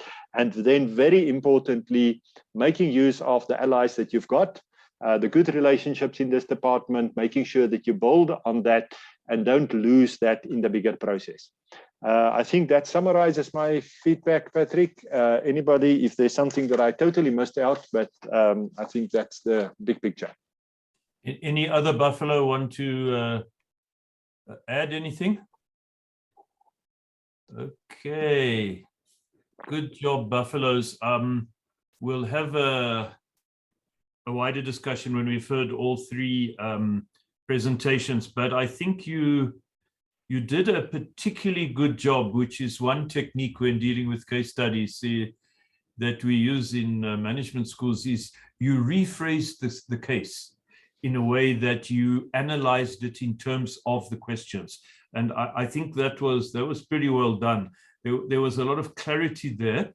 And I wondered, given the clarity with which you set the scene or described the scenario, why we don't always have that clarity when we actually have these situations at our institutions, that we don't actually phrase the case. What's the real problem? And set the issues in that calm way that we can actually now see, well, this is the landscape. I guess it's harder to reach that consensus when you're in the real world, but a very good job there. Let's go on to hear from the giraffe. Okay, so I'll try and share. I've got I just want to see, can you see anything? Yes, we can. Oh, okay, because I've just made a PDF here, so there's the giraffe. So here's my... Yeah, we see it. We see you scrolling. Okay, good. So what I started off with was question one was just priorities. That is how we understood the question, is just to try and prioritize the issues that's quite visible in the case study. So this is actually the order here in the slide is actually important. So instead of using colors and so on, for us it's just top to bottom. So the School of Theology, since it needs to shut down, is really the main concern. It does not necessarily mean you do it first. We just wanted to say in terms of the number one priority is to deal with this decision limit. This affects people's careers and livelihood, and only a limited number of staff can be accommodated in other departments. And this, of course, also requires a very good functional HR, which the case study suggests is problematic. So these two issues really go together in terms of the number one priority. Secondly, the School of Education, we think, presents the second most important challenge in terms of the merging of two institutions with big cultural differences. Then third, the School of Law. Internally, they don't seem to be dysfunctional, so they kind of have a common enemy in the new structure, but internally seems okay. So that's why it's not that high on the list of priorities. Leadership not aligned with the new vision. Head of school did not apply for deanship in protest. So there's clear issues, but we regard that as slightly lesser. Then the School of Social Sciences, there the issue is that they're not aligned with the new structure. The HOD terminology persists. They are dropping behind in terms of their technical or research competence. They need some new strategy, new input. The next one is we agree to disagree on this. I saw the way that Wynand addressed this is really to put this front and center. We had some input from Anna that said, indeed, as a dean, this needs to be right at the top. This is indeed what you do. This is the academic project. Some of the other people thought that, well, if you sort out, everybody is self-motivated. If you sort out the people issues, these things will happen. So your role is to remove the obstacles and the targets will follow. So this kind of drifts depending on who you ask, but it kind of ended up in this position for no particular reason. But we've had opinions ranging from it needs to be all the way at the top to it can be at the bottom. Then School of Art seemed to be the least number of concerns, but some staff, it was the language and literature, they do not really fit into the new creative dynamic environment. And there's also a risk of them being the preferred school. Lastly, finance, it was interesting. I see Wynand said that as a big red warning. So the suggestion from our group was, well, it's problematic in that you don't yet understand it, but it's not necessarily a risk, but you need to just study it up and figure out how to get it done. What we then try to do in question 2 is to take each of the 9 leading management roles and try to identify a particular challenge where it can be applied. So in terms of the SAGE, we thought that this can be applied in one of the problems in the School of Law. to get the school aligned with a new vision for the entire faculty, this new faculty. In terms of the visionary, there was quite a lot of interest in our group to try and avoid closing down the School of Theology. So this was a number of people mentioned that you should really rethink it. You've probably haven't applied your mind. Faculties of theology usually produces a lot of papers with not necessarily all that much financial inputs. No labs are required and so on. So they really pushed back against the idea of shutting them down. If, however, you have to shut them down, then probably you need a visionary. If you're reimagining it, that it keeps on existing, you'll see later on if you're going to close it down. And then the other thing where vision is maybe necessary is in the social sciences school, where it seems that they are stagnating and not keeping up with the most modern trends. In terms of the magician, that role really is necessary for the HR challenges, particularly when shutting down theology. If that decision is indeed a final decision, you really need quite a bit of the magician skill set to address that in a way that doesn't come back and really blows up in your face. In terms of the globalist, it's obvious that in the education department, coming from multicultural or the multicultural challenges, 3 different institutions. So there you need the globalist, and also in theology and social sciences. Should you move some of the theologists to the social sciences department, you will also need the globalist approach to address that.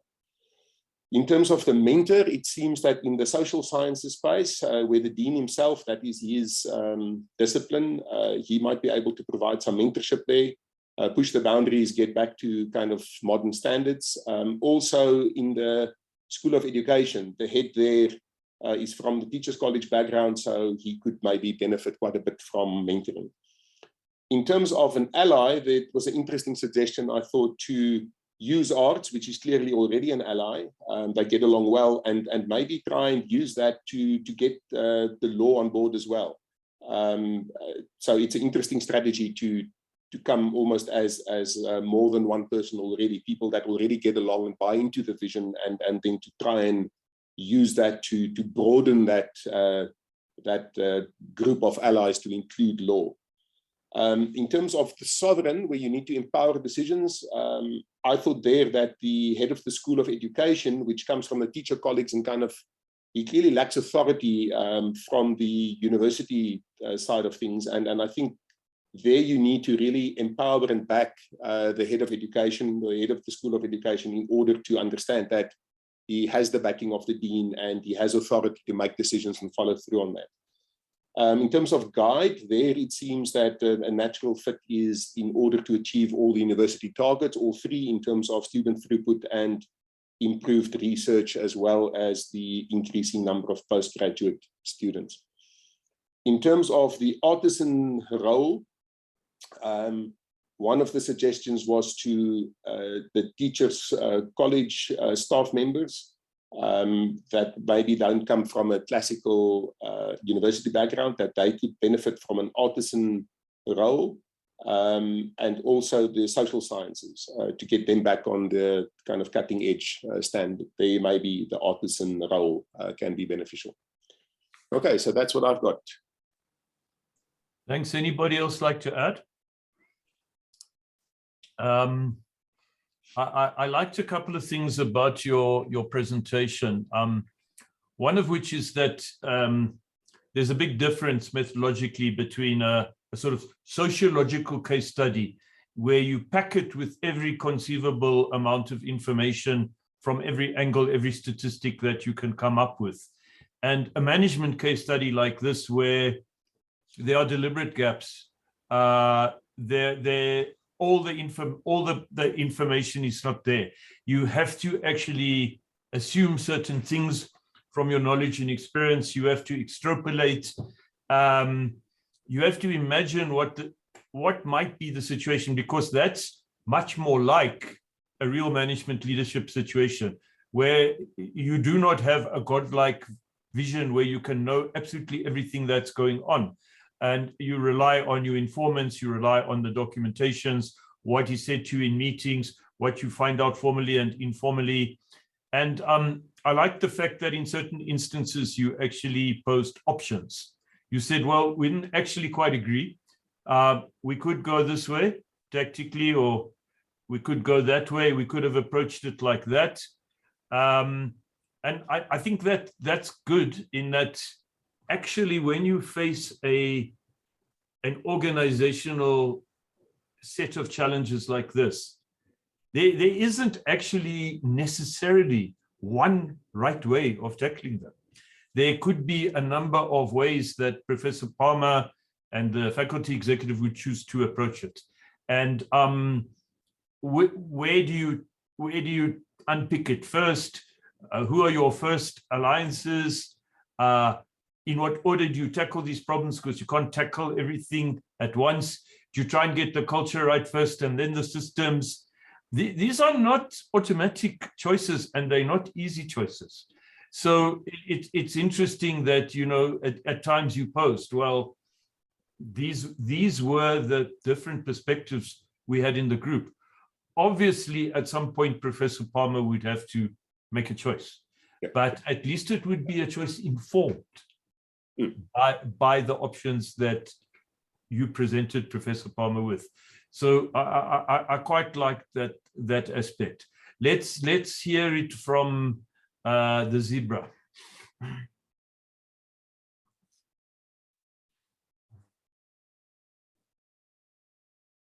I know, Zebra, you finished in racing style and went to have a cup of tea while you waited for everybody else to finish. So yes, I guess you really cracked it. Well, I'm not sure if cracked it is the right thing, but we certainly tried. Okay. All right. So in terms of the feedback from the case, we started by asking ourselves, what is it that we felt after having read the case? And one of the big reflections that we had is that we asked the question, why does Palmer feel so alone in having to tackle what is in front of him? And he has spent 3 months not really doing anything because he's not recognized by law. He can be seen as being playing favorites with arts. He has some disciplinary belonging in social sciences, but that could be seen as interference. And he does not know how to bring the different foci within education together. And he has no idea what to do with theology. So yes, all of that is just illustrated to us that he feels very isolated when he considers his new faculty, and he hasn't done much with it in the 3 months that he has had. So what has now manifested are a number of people issues that he has allowed to still continue, like within law, a dean of law calling himself dean of law, even though he's not, the concept of HODs, the differences in the visions that are shared among different people, the people not believing in the merger, the lack of cohesion with the schools and departments. We also felt strongly that the VC abdicated his responsibility during the merger by not making the decision about theology when it should have been made, and now he is leaving that up to Palmer. And so Palmer can even feel as though he might not really have a strong senior management that supports him. So that could add to his feeling of isolation. But there is great resistance to change. There's lack of clarity, uncertainty, how people feel, and there's a lack of buy-in even before the merger, for the merger. And then obviously some of the previous groups have also mentioned the lack of skills. So what we did is we didn't really look at the school specifically. We more focused on the faculty. And although the faculty comprises of these different schools, what could be done for to drive and to give direction to the faculty. So we plotted the different roles that Palmer should take that currently lacks. And we did not see in the document that there was a coherent faculty strategy. Yes, there were the university environment, as you can see here under guide, we have that the university environment that is presented as priority, but within the university's priorities, the faculty doesn't have a vision. And one of the previous groups said that there is a lack of a culture for this newly created structure. 3 months in, without really constructive getting involved in trying to establish some sort of a culture, means that there's already a culture that's emerging. And yeah, so he's going to have to create a faculty vision.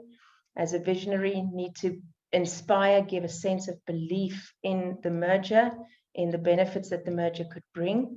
So as the magician, he needs to speak out, and as the basis of this, have excellent communication skills in trying to find a place for all the different schools within the faculty, and to build networks. So his systems, yes, has to have a priority, but more than that, in terms of his people, as a globalist, he identifies, he can see that there are different roles within each of the schools, and there are different strengths and weaknesses within each of the schools. So he is able to identify diversity, but he can't manage it. So there needs to be a focus on how to bring the schools together, and that can be achieved by setting a faculty vision. He hasn't given any priority to mentoring, and we felt that he could use those leaders within the different schools that are acknowledged by their peers as being leaders also, and give them recognition by motivating them to be the mentors within the schools, thereby bringing them into the benefit of the merger and what the merger could mean for the different schools, but also creating a team around Palmer that he could work with, so that he does not feel alone. So this partnership being there isn't a mention of any kind of management team that even supports him at a faculty level. And that is something that I think the deans do appreciate, if they are able to rely on within the different entities, academic entities. All faculties have differences, diversities in academic entities, but if you can have a management team that pulls together, that really does help the dean. So in terms of the work, the sovereign role, he is indecisive. He comes across as being indecisive. He allows people to keep doing what they did previously, and he needs to take a little bit of a greater stance against those that are, for instance, referring to themselves as the Dean of Law. There should be recourse for this kind of not aligning yourself with the new structure, not aligning yourself with the vision of the faculty. Again, if there is a vision of a faculty that everybody buys into, that alignment is easier to achieve. So we wouldn't suggest that he starts with the recourse and he starts with the discipline. As a guide, he should see the university priorities as enablers, as what drives the faculty vision, and what can drive change within the faculty as well.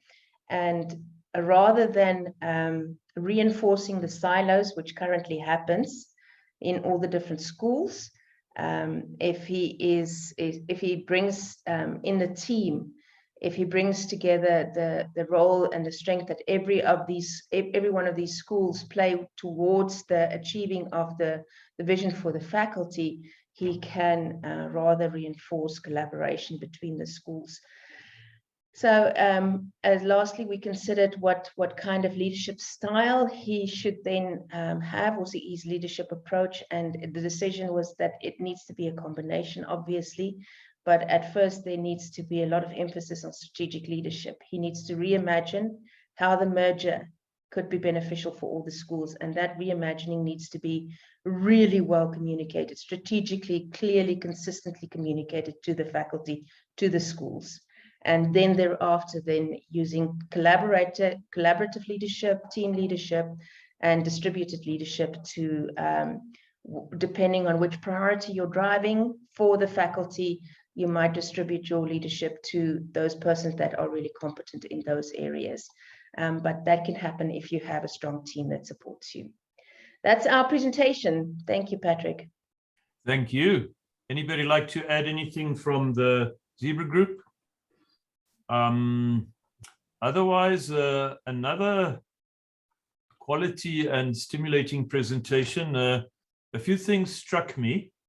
Where you started was very interesting and quite innovative. you sort of started on this existential point of, sort of Palmer being almost man alone, new person in the institution,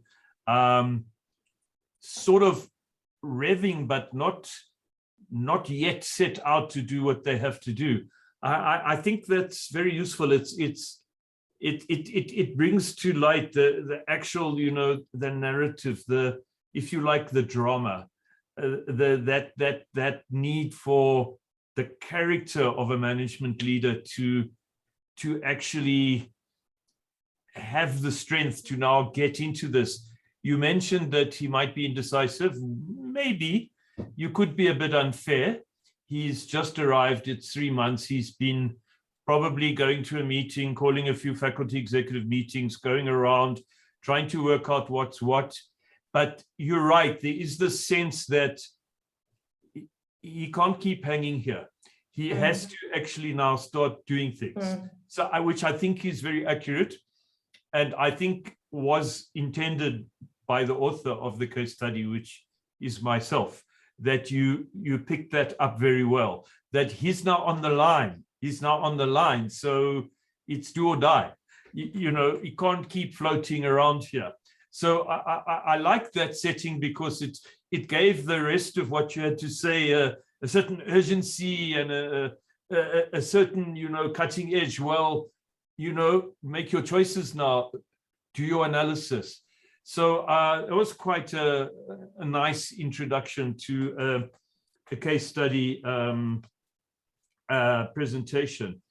Another thing I did like about your presentation is your matrix, where you actually took the Wells matrix and you started to fill in what each role, where it would need to be applied, which was, of course, the question.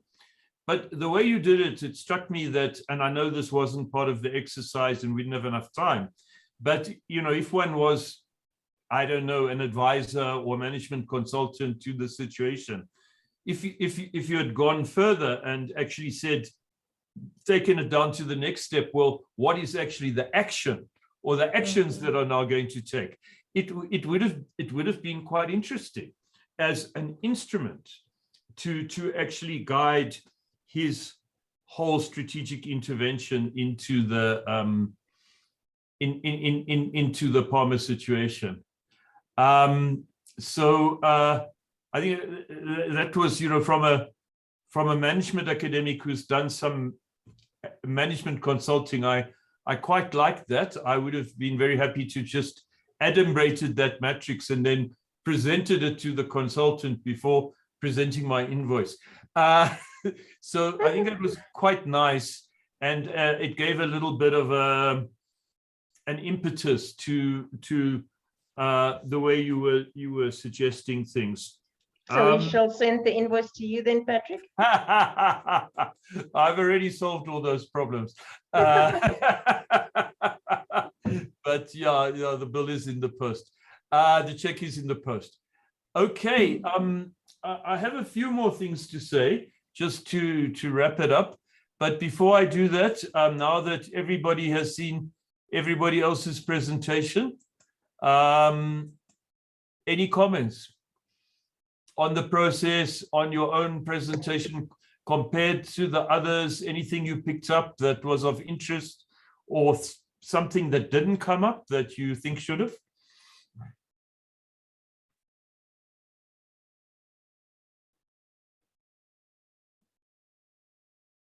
All righty.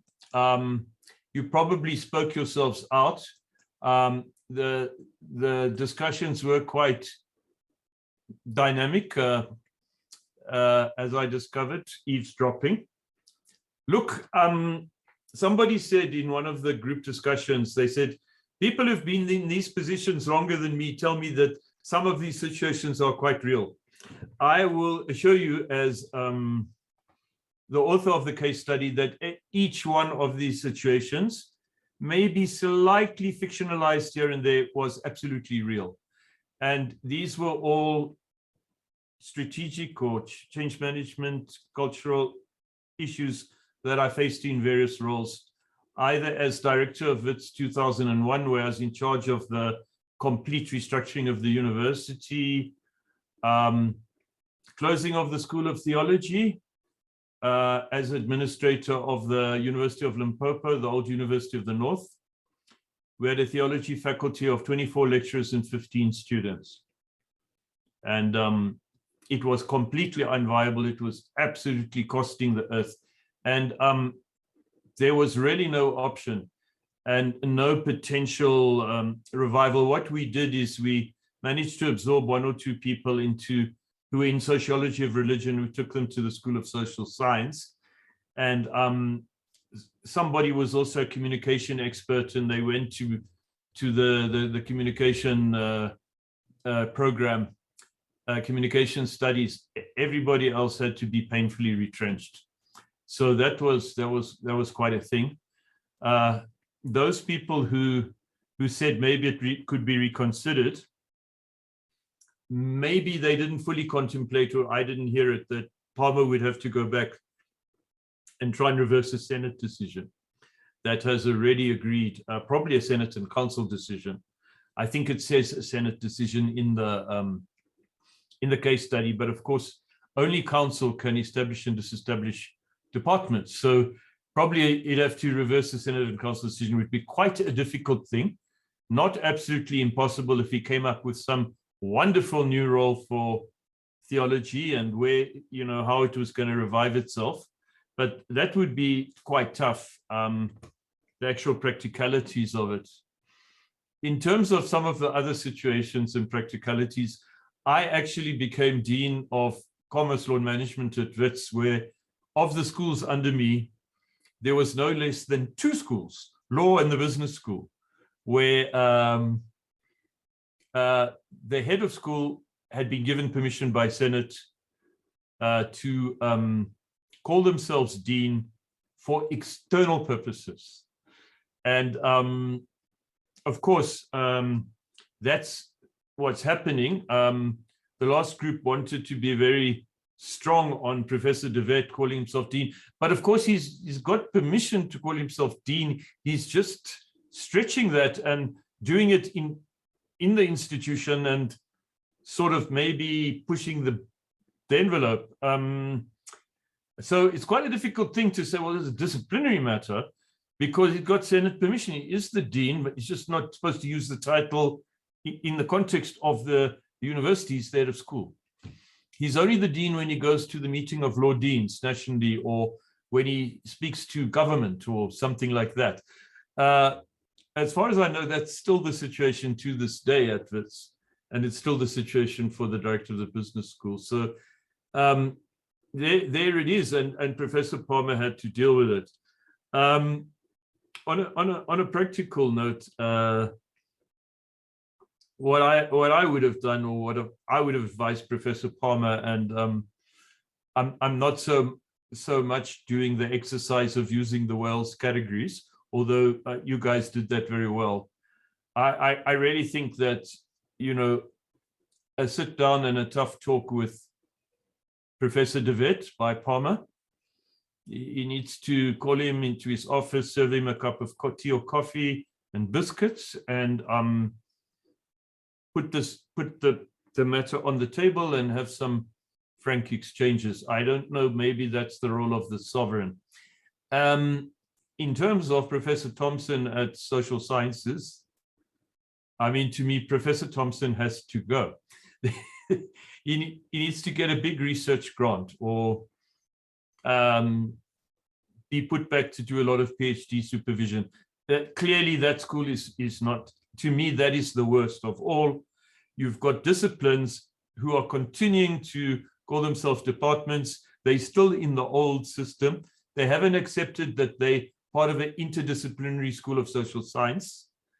And I did see that after a change.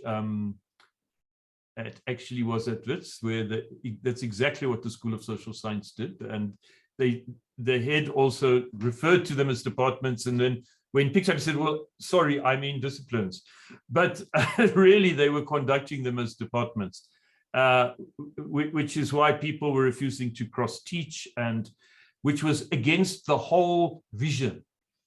of the restructuring that had taken place. So to me, Thompson has to go.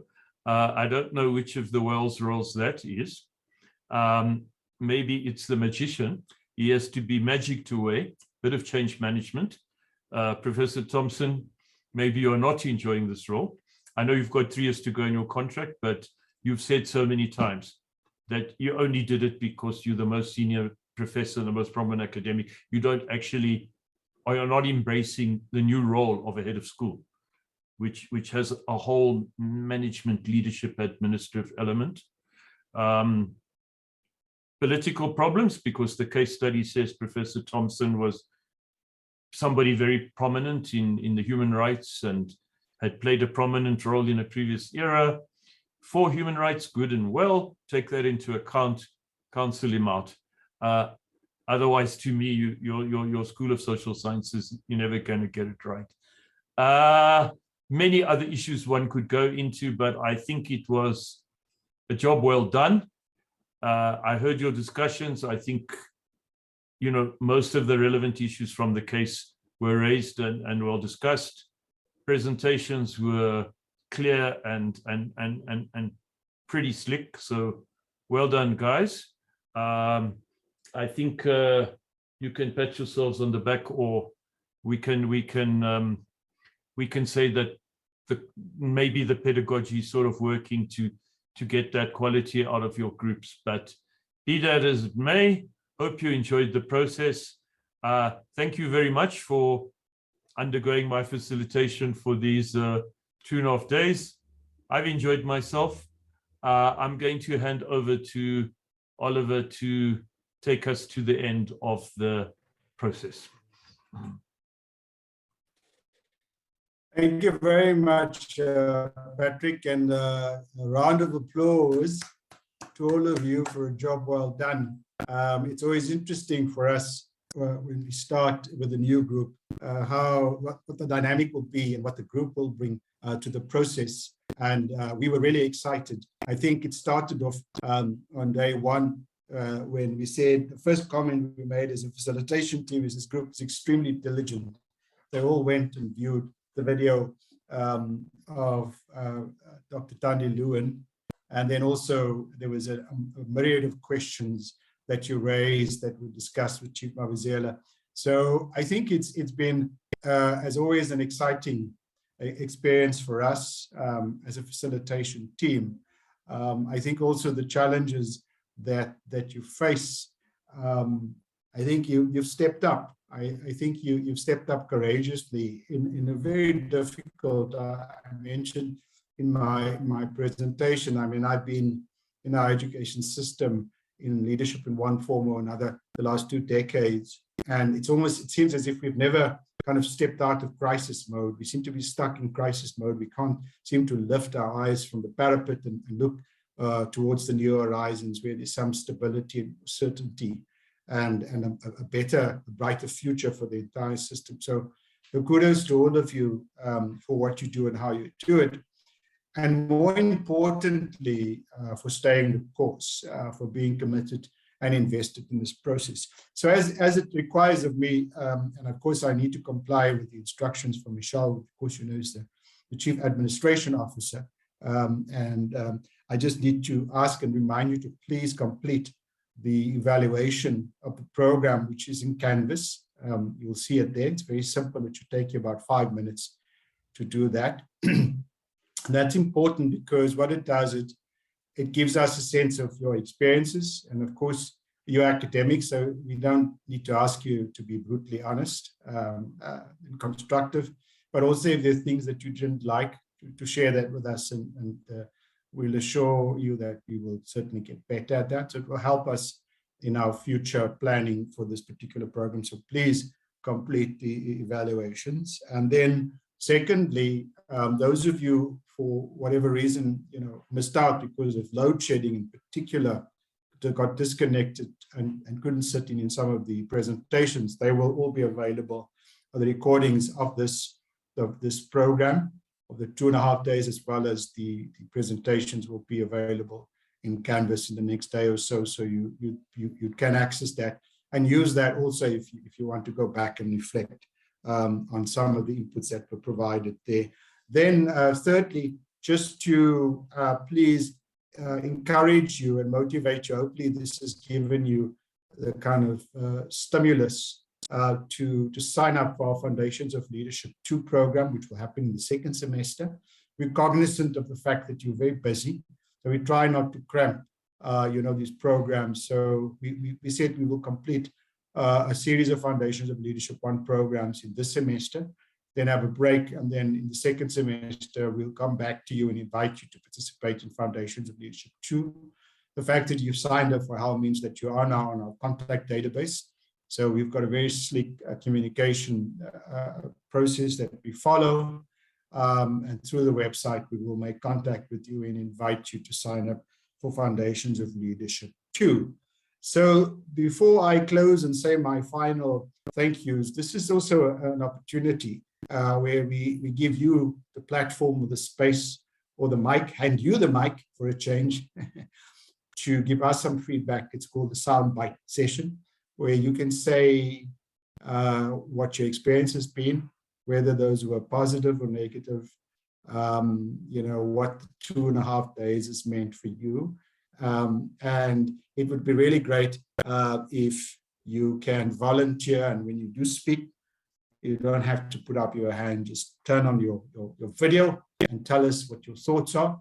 Otherwise, if, as I said to the group that I was debriefing in Wales, to the Aphrodite group, that if you don't volunteer, you will be volunteered. So please, if we can use the next few minutes, if there's anyone that would like to make a comment or ask a question, and of course, ensure that you turn on your video when you do that. What happens post this will probably be a question. Once you've completed Foundations of Leadership 2, we will provide you with what we're calling a letter of completion. We will get into a point in HAL, and we will convert all those letters into kind of certificates or digital certification, not as in a short learning program, but as a professional development program. And we'll certainly do that. And once you've done that, you could also then add that to your CV for your own career advancement and personal development. Right, this is it. It's open mic. Any comments, thoughts, ideas that you'd like to see? I see Skulk coming on board. There you go, Skulk. Thank you.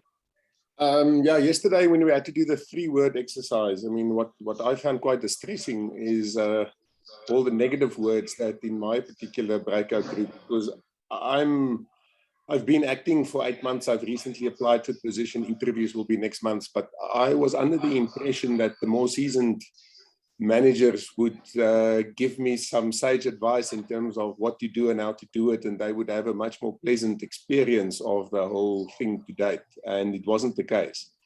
They were more negative than I was, and that was quite distressing to me, that in a relatively representative grouping, as you said, it seems we're all in crisis mode. So it just, to me, confirmed that. And it was at the start of my management attempt.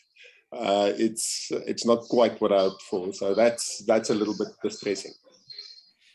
Thank you, Scott. Never mind. We're in this together. I think, Patrick, sorry, you wanted to say something? You need to unmute, Patrick. I think just for Skulk, I think there was some comical self-satire there. It was a moment of light relief. He shouldn't take it too much too hard. Yeah, I agree. I think, and Skulk, we hope that you will be successful in your application, and be assured that the people that you've met here today, including ourselves facilitators, will support you on your journey. We're just a phone call away or an email away, so we're there. We'll see you through. Don't worry, we're in this together. Thank you, Skulk. Matutu?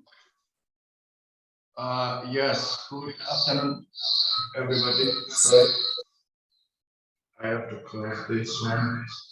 My apologies. Yeah, good afternoon, everybody. And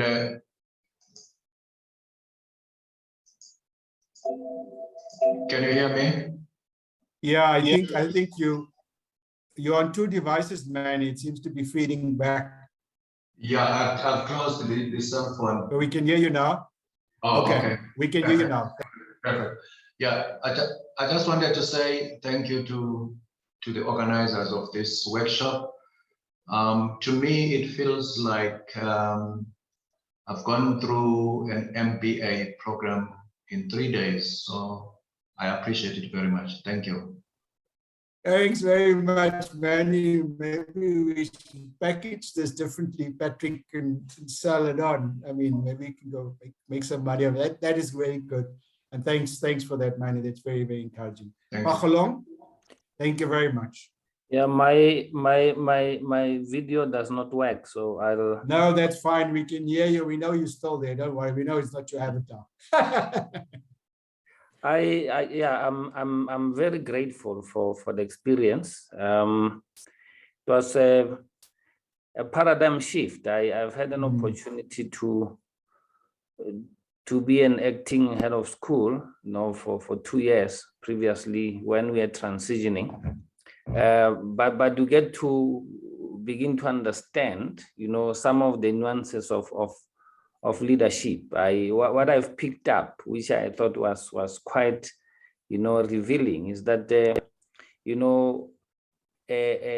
managers, do things right. They just do. And you cannot lead when you don't have those strong skills. And I look back to the time when I was heading the school, that I just happened to be a specialist in dentistry, nothing else. But there is this perception that because you've done well as an academic, you can simply transition to heading the school. It does not work.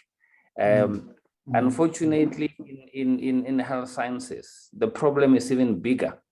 You'll finish your 6 years, then you have to take a break and do your ComServe, then you come back and you specialize. By the time you have the necessary clinical experience, you spend 16 years of your life, and then you're expected to then be a head of department, deliver on it. By the time you become dean, you are almost out of the way. So succession planning, intentional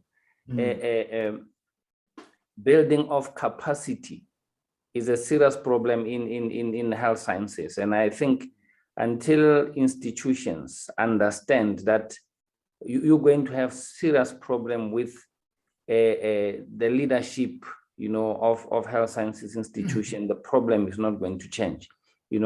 Hopefully when one goes into these meetings, I'll articulate, from an informed, position now. And I can't wait for the next round of some engagement. But I agree that you do your MBA in 3 days. It was yeah. Thanks very much, Pachelong. I think just to your point, and I think we'll wrap up now.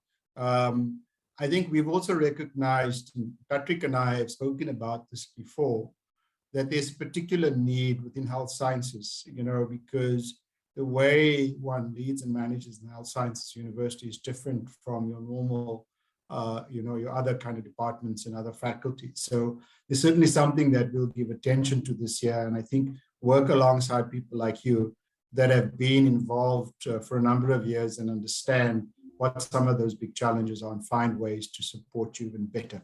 Right. We've come to the end, unless there's someone else who is dying to say something or speak now, if you ever hold your pieces. Otherwise, I would ask that you could, if you can, please turn on your cameras, your videos. And I saw the comment from Hanli. Thanks, Hanli, for that. So we can say our goodbyes. If you can, turn on your videos so we can see you're not hiding there, you're still there, you're still alive and well and breathing, that you're still with us. From my side, just to express my deepest, as I always do, appreciation to the team, to Patrick and Birgit, Michelle, of course, Deus Ex Machina, Ghost in the Guardian, the Machine, Rassi, who's been there, and also Andre supporting us from a technical point of view for all your help and support, and especially to you for your participation. It's been great. this group has been very dynamic. This group has been very diligent, very engaged, and we really appreciate it. We also, it's, as I said earlier in the beginning, it's difficult to kind of replicate the dynamic of engagement when you're using a technology as your platform, but I think we're getting there, and I think your contribution cannot be underemphasized. I think it's certainly for us, it's always a pleasure when we do this. And this is the part of the job that I do that I really enjoy. So thank you very much to all of you. Take care. Skulk and others who are new, don't worry. We're in this together. We'll be there. We've got your backs. And those of you who are around can help and reach out to who have been around for long. Get positive, to connect with people like Skulk and others who are just starting out, to support them on this role. I think we all have a role to play. I think for me, I always say the future of our country is invested in our universities. If our universities fail, the country fails, and you're part of the success story that our universities are. So thanks so much for your time. Take care, everyone. Be good, be positive. We'll talk to you soon, and we'll always see you again in Foundations of Leadership too. Goodbye, everyone. Have a good weekend. Bye-bye. Bye. Thank you. Bye. Bye-bye, everyone. Thank you. Bye-bye. Thank you. Bye. Goodbye.